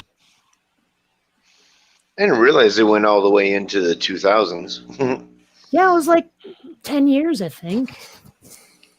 And it started in what, 93, 94? 94 to 2004. Yeah. Yeah, like I said, 10 years. There we go. Yep. Damn. This thing is never going to work, is it? Sorry, I'm working on some animation stuff, and I'm trying to get this one glow effect right, and it's just fighting with me the whole way.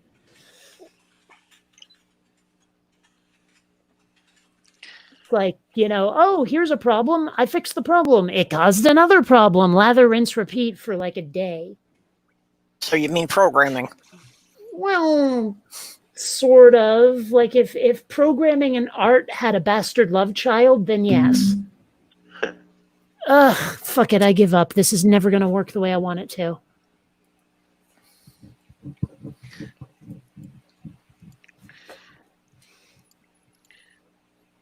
Let me see this. Oh. Well, we've had a bunch of suggestions in the side chat for falling asleep. Orla was saying about iodine, which is something that I have, had never heard of that being associated with sleep before. Yeah, me either.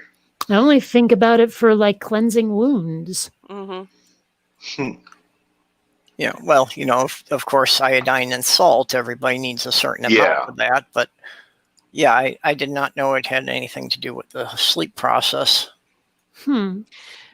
Show my screen real quick for a second, Purple. This is my favorite part of fishing in Animal Crossing. This character is about to catch a whale shark.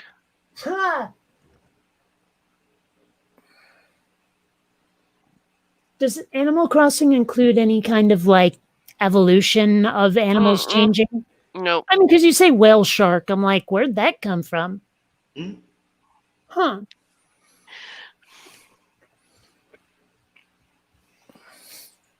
I don't know. That's a pretty small whale shark. Yeah. This is Why is it called a whale shark? Is it because it's a really big shark, or is it because it's a shark that feeds on whales? I think maybe it's a hybrid. It's a whale shark is a kind of shark, but it's huge, and it eats the same way as a baleen whale. It filter feeds. It doesn't eat like fish. Oh, okay, okay. Now I'm not making fun of Tria, but Tria does not like sea creatures, and she did this, and it scared. It caused her to be triggered, to be like uncomfortable. Well, living in Florida, I would be surprised if, she or at least someone she knows has not had a bad encounter with sharks. Oh yeah, no, I'm not saying that that's not a thing. I'm just saying that's catching the whale shark and the great white shark on the game is really kind of interesting.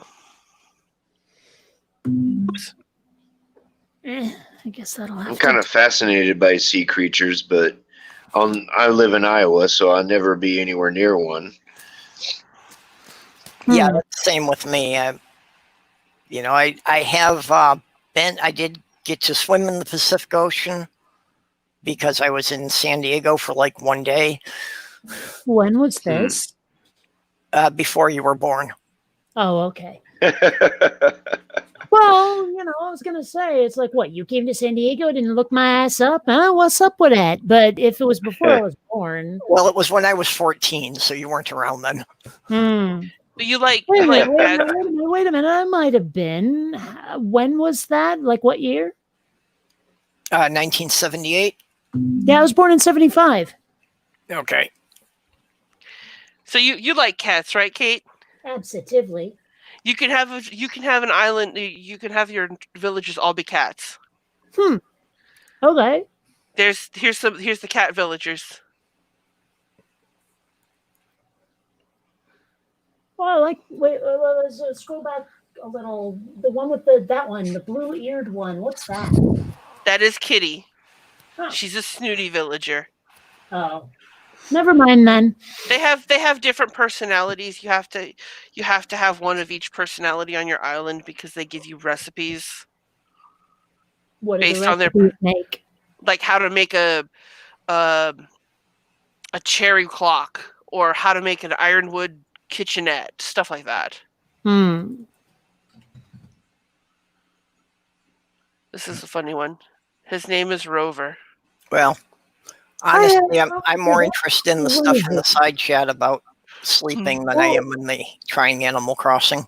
Okay, but the funny thing is, like, the two cat villagers you just mentioned, both of them, Kitty and Rover, were the names of my cats from elementary to high school. Kitty and Rover. Not even kidding. Whoa.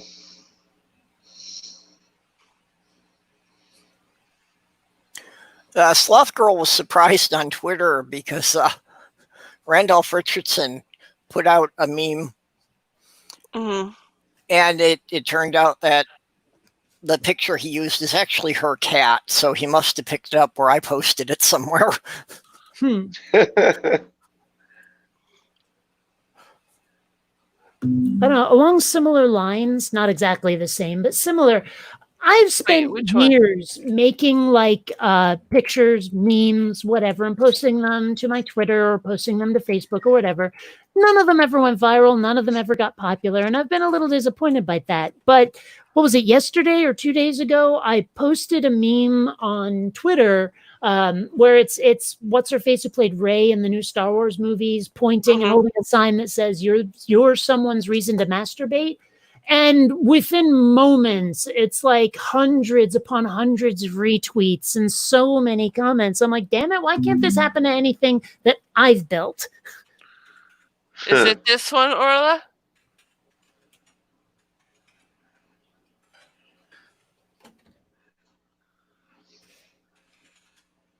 Orla. This is the only cat meme I've seen him post.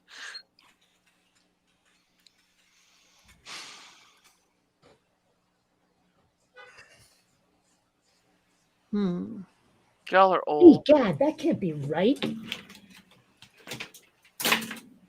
What's that? It's seriously like 40 minutes after midnight? I honestly thought it was about 10 p.m. Fuck. Well, I guess that just says how interesting all of you are, actually. So be flattered. It's 2:30 for me. It is almost 4 a.m. for me. Man, I lost so much track of time. Snake. Yeah, Doc and I are on the same time because we're only a couple 100 miles apart now. And that means we're on the correct time. Kate is before and Kitty is after. But ours is the right time. No, ours isn't the right time. Ours is the central time. It's on the right time, and Kate is on the left time. Well, I what made- if it's Oh, a there good we go. time I for meant the correct. dates of sorry, never mind. I made this and posted it to a group. Uh-huh. I'm trying to remember when any of her comments were seemingly reasonable. They're seemingly reasonable if you don't know the if you don't know the background of things, you know, and the way that they speak, you know, like when she first did the whole thing, I had said something to the effect of, well, she keeps saying she seems to be differentiating between a trans woman and a man in a dress, which seems like a reasonable differentiation to make, except that you realize that she never says something to qualify one or the other. So while it seems like she's reasonably separating those two, she's really not. Okay, fair enough. You know, if you don't know trans people and you're not in with the LGBTQ community and talking to them, some of the things she says may sound reasonable, but it's really just an insidious, underhanded, backhanded way of saying what she wants to say without sounding like a bitch, and tricking other people into following and agreeing with her. At least that's my thought on some of that.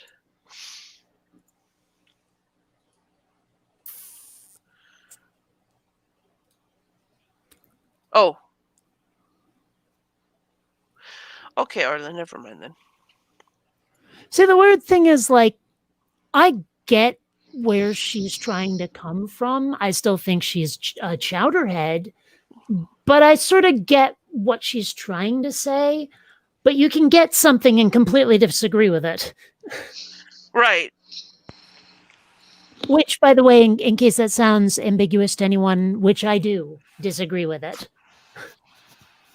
I hate having to put all these disclaimers on things. No, I swear, like the sheer number of times I didn't, and people went, "Look at what Kate believes. Oh my gosh, how horrible are you?" And it's like, that's so not what I said.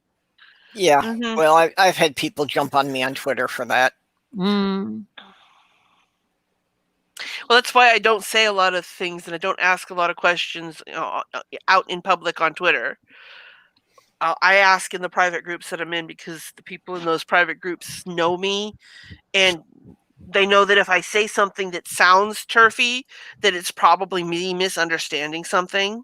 Yeah, well. Whereas if I were to ask it out on Twitter, you know, people would be like, "Oh my God, she's a turf! Look at this!" I'm just like, well, no. And Jen's asking, you know, if people have seen the Jen's Little Corners videos responding to the J.K. Rowling thing. You know, I haven't yet, but I was. Oh, go on. I thought you were done. Yeah, I haven't seen it, but it's in my list. I was actually going to be on them for some reason. I don't know why, but I was. Yeah, I hate to say it because it sounds a little bit hypocritical saying it in a live stream, but I don't like watching live streams. I almost envy people who do. But I just find it kind of frustrating to not really be participating. And when I want to have something to say, there's so much lag between what the folks in the stream are saying and what comes up in the text chat that it starts to actually irritate me a bit. So like, if I remember right, Jen's thing about J.K. Rowling was a live stream, and I wasn't on it, so I'm not super interested, especially since really it'll probably just be preaching to the choir anyway, unless she had someone on there who agrees with J.K. Rowling for contrast. I don't know. Because that would have been an interesting conflict to see if that had happened. I don't believe she did, because... No, she doesn't really do conflict. It's, it's basically just different perspectives from within the LGBT community. Yeah, I just I do worry sometimes whether or not I'm stuck in an echo chamber my own darn self and don't realize it. Usually I'm thinking politically, but even if not, it's just I don't want to fall into that trap. Well, even I have specifically looked for YouTube channels, where, because we've got so much of an overlap of different communities, of finding channels that I agree with them in regard to one set of issues, but disagree with them in regard to other things. Like, I've actually found an atheist channel that the guy is a fiscal Republican. Yeah, I've seen stuff like that, and it weirded me out. But see, that's my issue. I have absolutely no fucking problem being in an echo chamber when it comes to issues of human rights. No problem whatsoever. I do not feel the need to hear the other side about whether trans women should be treated like women and trans men should be treated like men. That's not up for debate. That's not up for discussion. Well, no, but you wanna talk about how to spend money, how to do laws and things like that don't deal with people's human rights. That's one thing. We're not talking about, red is the best color, blue is the best color. We're talking about someone's existence. Yeah. And I don't have a problem with being in an echo chamber in a subject like that. But even if you're not going to agree with it, it's good to hear how the other side reasons it through. Yeah, what's the expression, know your enemy? Yeah. Yeah. So that's basically what I was going to say too. And as far as, any of the LGBT issues, no, those are not things that I'm going to compromise on. Yeah. Of course, there's also that other expression that, what is it? Understanding is a three-edged sword. There's your side, their side, and the truth. Yeah. Mm-hmm. I'm hoping people grok that reference, but if you don't, go watch Babylon 5. Okay, no, actually, I never got to watch Babylon 5. It's one of the things that's kind of on my list that I should do, but never got to it. Well, that's common outside that, except I think there's three sides to every story: your side, their side, and the truth. Well, fair enough. I mean, they just I've always said that there's a sword in B5, but okay. I've always said that to every story there are two sides, and the truth is usually somewhere in the middle. Although, I mean, I suppose if you can prove what you're saying factually, there's at least a little more truth on your end. Well, and that's what I'm saying. Like when you listen to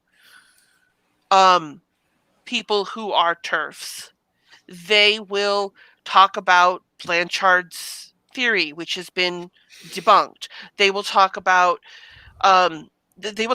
thoroughly debunked ideas and things that have, from 50 years ago. And it's like, okay, we discussed that 50 years ago. That's been disproven. That's been discredited. Why are you still using it? Well, I mean, okay, I don't know if a pro-LGBT rights, be it trans rights or whatever, is supposed to convince the other side to agree with us, or just to convince them to quit being assholes, to learn to share and play nicely with the other kids. But either way, I think that there's no way to get them to change their minds without knowing their minds. So I don't think we can ignore them just because they're crazy. Well, I think that most people realize that we're not going to get them to agree. It's just a matter of getting them to stop pushing legislation on us. Mm-hmm. But that's what I'm saying is they commonly use severely dishonest tactics, and they use things that have already been debunked.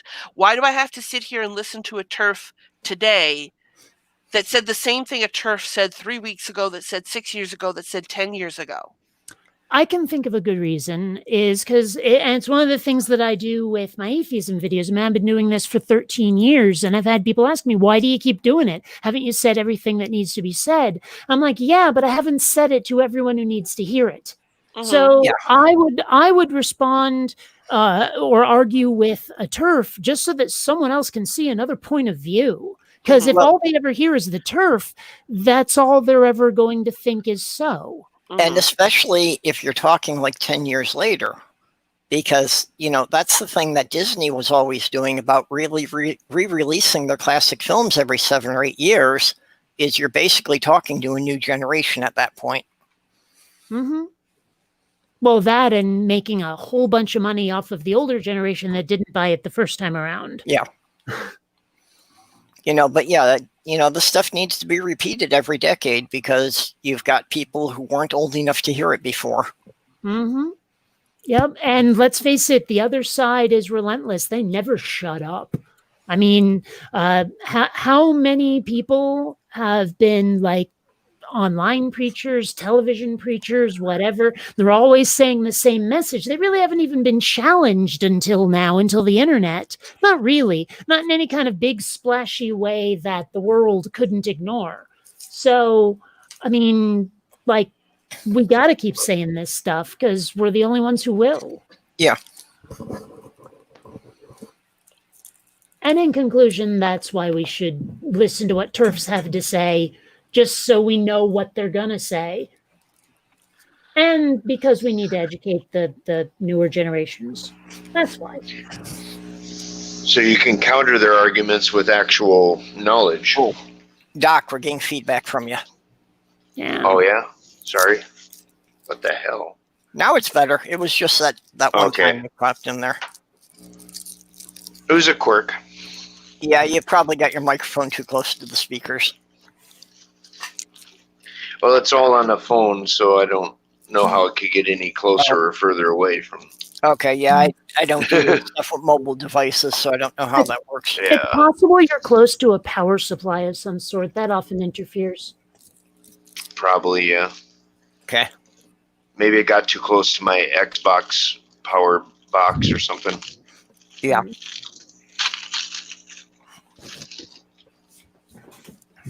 I am rattling packages, sorry. That sounds vaguely filthy. Sorry, guys, I'm rattling packages, if you know what I mean. You can if you use euphemistic definitions. You can make anything sound dirty if you put the inflection on the right place. That's true. Yeah, and ignore the actual definitions of words, yeah. Like, I'm eating sandwiches, if you know what I mean.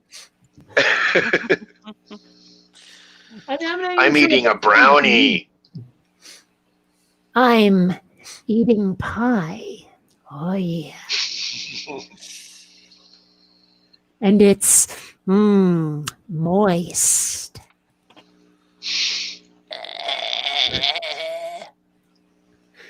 Yeah. Okay, another interesting discussion in the side chat. 13th. Yes, I've seen 13th. That was an interesting documentary. That's the one on Netflix. Yeah.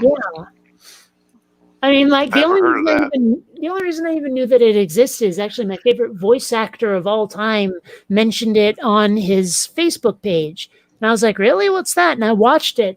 And I mean, it's not a pleasant thing to watch. It's kind of an emotional gut punch, but it's worth watching because it covers like just the history of basically oppression of Black people, like how the drug war exists solely to arrest more Black people, that kind of thing. Yeah. It's worth watching. That's interesting. I wish I knew somebody had shared a clip. It was from the Golden Girls. Wow. And it was this clip where the Southern Belle character, Blanche. I couldn't remember if it was Blanche or not, if that was her name. And she's getting ready to do this thing that her family does every year, and it involves hanging up a Confederate flag. And they're at a hotel with a Black friend, and I thought it was really... I don't remember that episode. Yeah. I'll have to see if I can find the... Yeah, that was one of my fiance's favorite shows. She used to watch the reruns endlessly. Well, you know how right now they are kind of going hog wild, tearing down statues, and now taking down episodes of TV shows that have even the tiniest hint of blackface in them.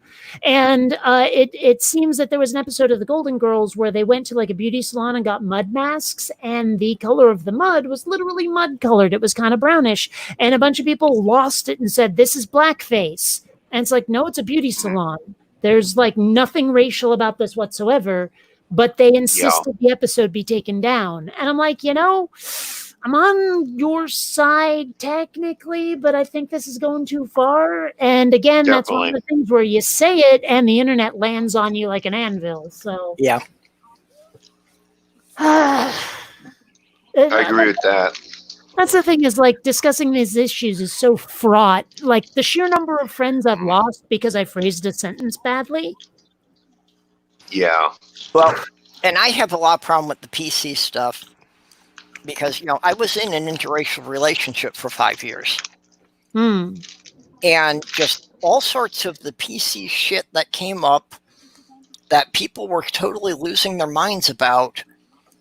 And it's like, the people who were supposed to be offended by this stuff couldn't have cared less. Oh yeah, there is a lot of like white people getting offended on behalf of Black people going on right now. Yeah. That's just the type of thing, that stuff that in the media went on for a week or more that everybody was all offended because it was some slur about Blacks or Native Americans. And it's like, yeah, I was living with these people and they thought it was ridiculous. I remember there was an episode of Dharma and Greg, if you remember that show. Really fun. Yeah. I used to watch that. I related to it because I was raised by hippies, but there was this one episode where Dharma brings home this old guy from like a Native American tribe who like apparently their apartment building is built on his burial ground or something, so he came there to die. And at one point Greg is like, you can't call him Indian, it's Native American now. He goes, no, I prefer Indian. I mean, it seemed like he was trying to be ironic. The way he said it sounded like humor. But I mean, I'm wondering, I bet you there's some people out there who totally lost it over that. Oh, yeah, I'm sure. You know, like they're going, oh my gosh, it's a Native American Uncle Tom or something. I'm willing to bet someone somewhere. Yeah, actually, I have to say, watching Dharma and Greg, the character I related with the most was actually Dharma's father. Really? Yeah. Okay, because I mean, like my dad, major hippie through the 70s and most of the 80s. Now you wouldn't know it unless you looked at, like, say, his shopping list or looked at the causes he donates to. Yeah. But he was definitely not like the old stoner type, you know? Yeah, I've had some friends say that Old Hippie should be my theme song. You know, that I was just old hippie. Yeah. Don't I know was born what to about do. 10 years too late because I would have made a perfect beatnik pacifist in the mid-60s. Well, there's definitely a distinction, though, between beatniks and hippies. When you get into it, but again, a lot of overlap. Well, yeah. And again, maybe this is just my thing because, like I said, raised by hippies. So I'm just like, I wasn't raised by beatniks, boy. But, you know. One of my brothers was a hippie until he went into the Navy. Oh. Was that voluntary? Sort of. The Navy was the only way he could get away from my father. Oh. So he wasn't drafted, is my point. No, they didn't have an active draft then. I'm losing track of how old any of you are. So forgive me. Yeah, well, that was, late 70s. Yeah. Now, my dad was it's just going into the Navy was the only way that he could drop out of high school and get away from my father. Not like joining the Peace Corps or anything. No. I would have thought that'd be a way, but okay. I'm only about a year, probably less than a year older than you, Kate. 74 September. 75 December, so. Yeah. Yes, but Doc, you are wise beyond your years.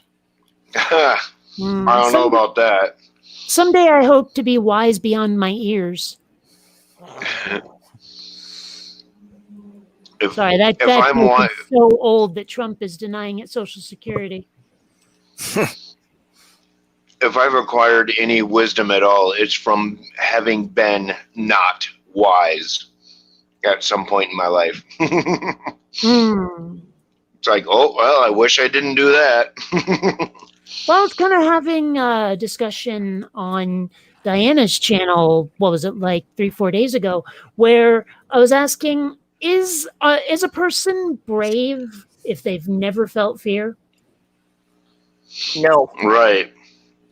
That's a good question. Bravery is not the absence of fear. Bravery is when you know there's a good reason to be afraid and you push ahead anyway because the cause is more important than your personal safety. Then what do you call it if someone has no fear? Stupid. Well, okay. Well, but there's people born with a condition where they can't experience fear. And I'm also not sure I agree in principle, because if someone has no fear, that doesn't necessarily mean they're stupid. It might mean they're naive or uncautious. Yeah, well, they could be a complete and total smarty and just has like no real sense of well, I mean, they might even know that, this is going to be dangerous, but screw it, bombs away. I don't know. I have to feel that having no fear at all is somewhat lacking a self-preservation instinct. Why? Yeah. Because that's what the fear mechanism is. It's to warn us of danger. I totally agree. It is your survival instinct. But what if, I don't know. And seriously, self-preservation is not one of my strong suits. Well, I can see ways of disputing that by playing around a little bit with, like, individual situations, but you might have a point in general. Like, the way I love to point it out is there's a difference between climate and weather. And I might be talking about weather rather than climate if I try to dispute what you said. So, yeah, not worth it. No point. Yeah. Well, I think there is a distinction between the emotion of fear and survival, but ultimately it comes from the survival instinct. Like it's an evolutionary thing. Like now it is a measurably different emotion or measurably different sort of thing, but it ultimately came from survival. But I think the same about all emotions. I think all emotions essentially came from fear, but they are now something distinct and different. It's just that they came from, at some point, fear. Probably thousands, probably millions of years ago. Yeah, well, I think as our brains have evolved, emotions have become much more complicated and many more interplaying. It's like chemically nuanced, if that makes any sense. I get you. Because there are different chemicals you can associate with different emotions. You can go in and, when somebody's feeling happy, you can tell the difference between happy peptides and sad peptides and angry peptides and scared peptides. But they're all complex proteins called peptides. That's what your emotions are.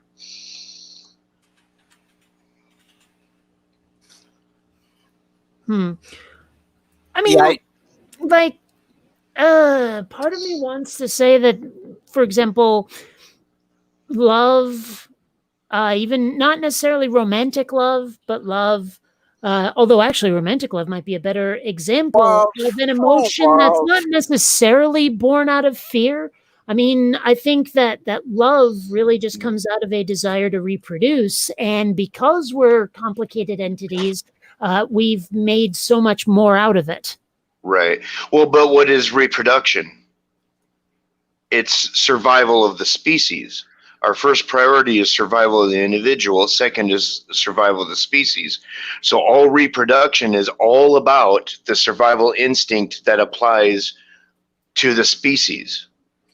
So it's fear that the species will die out. I'm not sure I agree with that one. I'll tell you why. I'm not sure that our ancestors. I'm not sure I do either. I'm not sure that our ancestors, like from the way back when, like maybe even just as we're becoming tool users, I'm not sure they actually understood that far in the future. No, and it's biologically driven. So at some point, the survival instinct, it really had.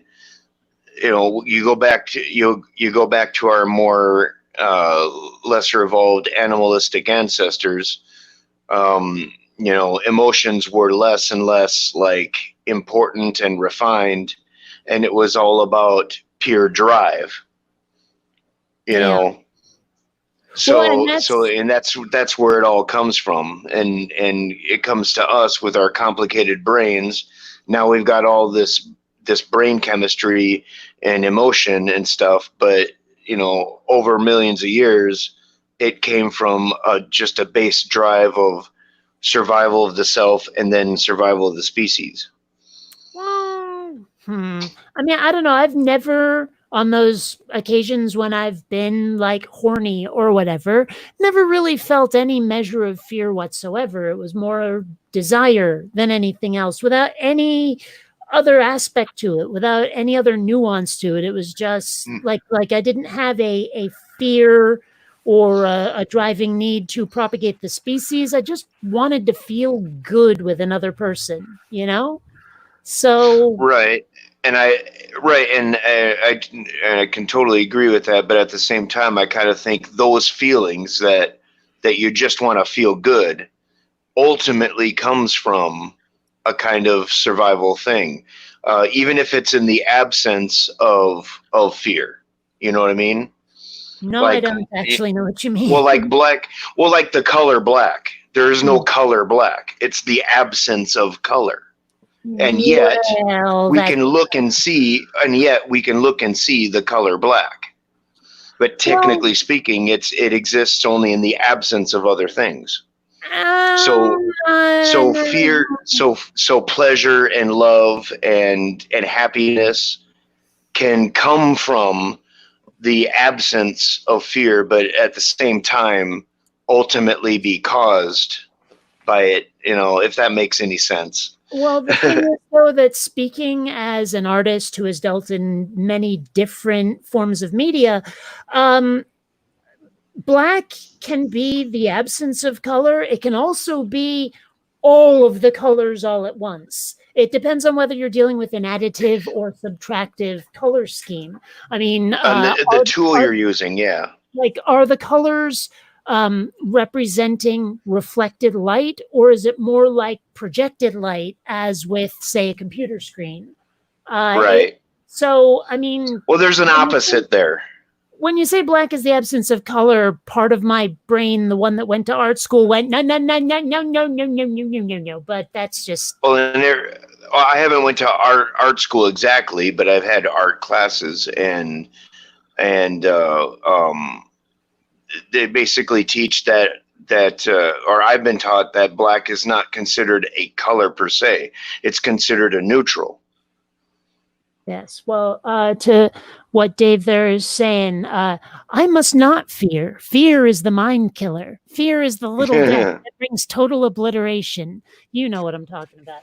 Dune. Yeah. Which is weird because, that's one of those series where I really, really, really want to like it. I should like it. It's the kind of thing I usually like, and yet I don't, and I don't know why not exactly. I mean, I know one or two reasons, but that's not enough to actually dislike the experience of reading the book or watching the movie or the miniseries. I've had the same thing. I've tried to read it 3 or 4 times, and I just can't get into it. Well, I can tell you one thing that's wrong with the book is that Frank Herbert over describes everything. I don't need 3 pages on the drapes and silverware in the banquet hall. I really don't. George R.R. Martin has the same problem. But I can't put that on the movie or the miniseries because they don't have that description. You just see it. And yet I'm still not digging it. And I don't know why not. I want to like it. It's kind of like I want to like James Bond and can't get into that either. I've never actually read Dune. I just watched the movies, but I did read Tolkien, the Lord of the Rings things, and I think I can empathize there. I think Tolkien gets a little wordy sometimes. A little hung up on small details, Yes, that's where I was going to go with that. It's not so bad if someone is wordy, as long as the words are relevant. As long as it's not like going down 1,000 different rabbit holes. That's what the internet is for, not a novel. That's the thing. I thought I remembered reading something that like with some of them, and particularly Tolkien, they weren't writing a story; they were world building. They weren't trying to tell you the story of a specific character. They were trying to tell you the story of a world, and they have to give details to the world. But I don't know. I haven't actually read any of those things. I've seen the Dune miniseries or the movie. I can't remember which. Wasn't super impressed with it. Liked it a lot less after I went and did some lore digging and found out the shit they put that princess through. The one that ends up marrying the main guy, Paul Atreides, him. Yeah. Like she's trying to, bring peace, and so she offers to marry the guy so that he'll become the next king and everybody can have peace. And he's an adulterous bastard going out with his girlfriend instead of saying, no, you know what, I'm not going to marry you because I love this other woman. He's like, I'm going to marry you for the political gain, but I'm going to still have my side chick, and I'm going to cause you and my side chick to have wars with each other and my kids to kill each other over who's their mother. This must have been in one of the later books because I don't remember that in the movie or the miniseries. It was in the books. Like I said, I found this out through, trying to figure out more about this princess that comes in towards the end, I guess I didn't get that far into it, but that sounds like it's just basically a reflection of European history. Which is kind of interesting because if you look at the Fremen, they're actually pretty based in Islam, actually, their philosophy. Yeah.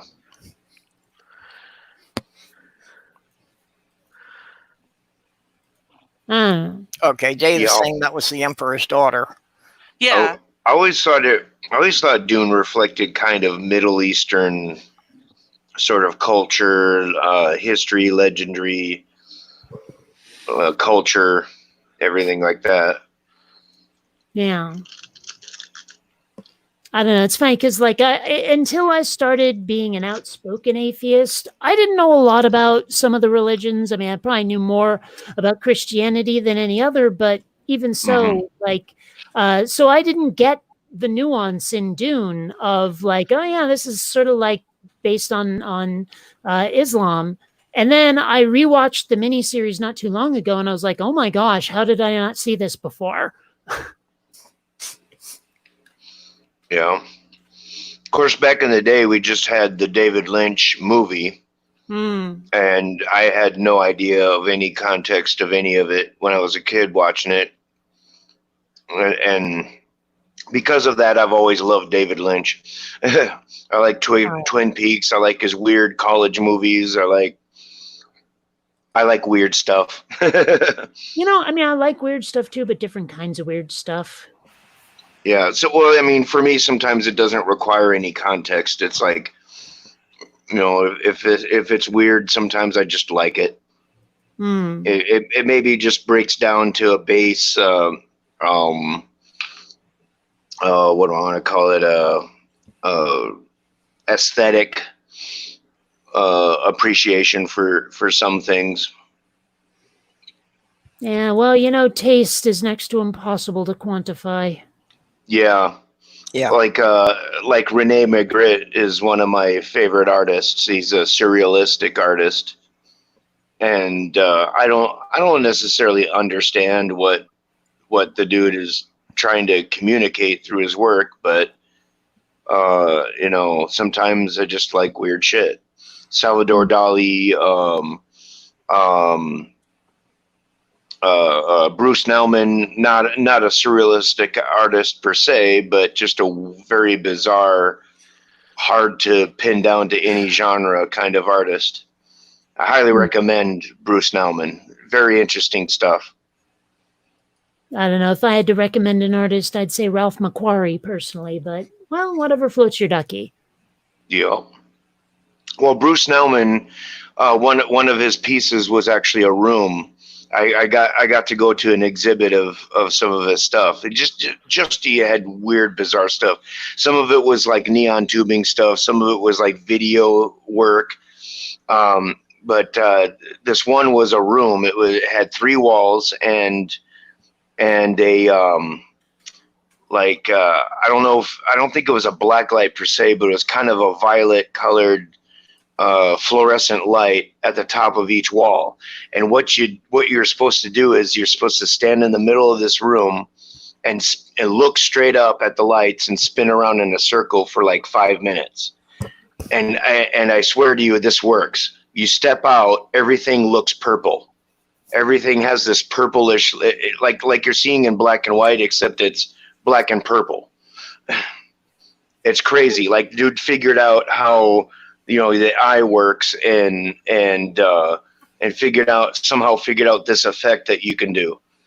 It's just crazy like stuff. An interesting experience. Well, it's perspective altering. I mean, I think that's why I like it, because it just goes to the core of your perspective and it just shows you what the human eye can do and the human brain is capable of.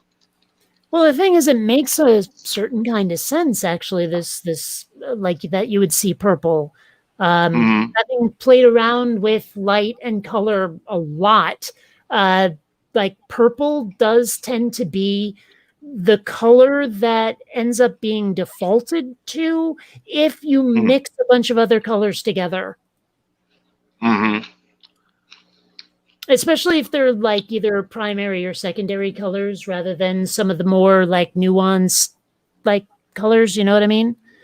Like if you stick to Roy G. Biv and mix them all together, depending on the medium, it can often come out sort of a grayish purple. Yeah. There was once, you know, Nerds, right? The candy? Nerds? Right? The what? Nerds. The candy? The candy, yeah. Yeah, I once, like, I had this big-ass box of them, and I was kind of getting sick of it. So on a weird sort of whim, I decided to throw what was left, and these were multicolor Nerds, not just one flavor. I decided to throw them into a mug, pour water into the mug, and stick it in the microwave. And what ended up coming out looked like absolute swamp water and tasted just like Kool-Aid. Yeah. Was it more gray or? I mean, actually, to be honest, it was more green than anything else, but it was edging toward purple. But it interesting. Like, when I say it looked like swamp water, I mean it. Like, if you poured this into a hole in the ground, nobody would doubt that it was natural. Huh. I probably have a picture of it somewhere. Maybe I can dig it up. Yeah.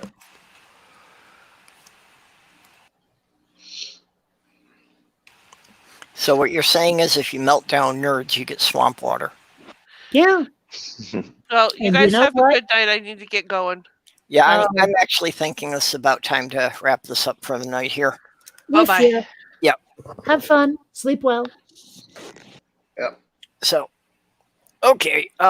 For anyone who missed it earlier, Doc was being interviewed by Nacho Witness, so I recommend you go over to Nacho's channel to watch that. It was fun. Yeah. So, either of you have anything else you want to plug? Not at the moment, no. I do have an unboxing video coming up soon, but like I said, I want to do a proper video before, just so no one thinks, oh my God, why is your channel turning into nothing but unboxings? Yeah, you want to space them out a bit. Yeah. Yep. Okay, well, in 13 hours, a very stable milking stool and I will be on with Black Sofa on his channel. Got a topic? No, never really an assigned topic there. It's just his isolation chat. Fair enough. Usually Scientist Mel is in there with us, so we can get on to some interesting things. So other than that, I'll just, again, be doing my regular things next week because I never get edited videos together. I've been wanting to record a couple, but my allergies have been messing with my throat, so I just haven't felt I've had the voice to record anything.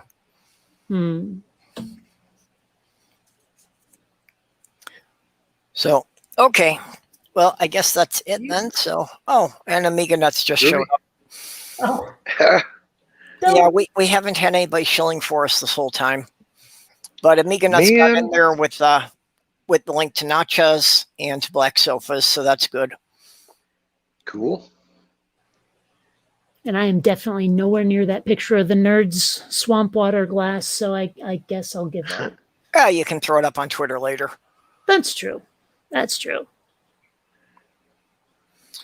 Okay, so, well, thank you everybody for coming. Bye-bye. Oh, I didn't react that strongly.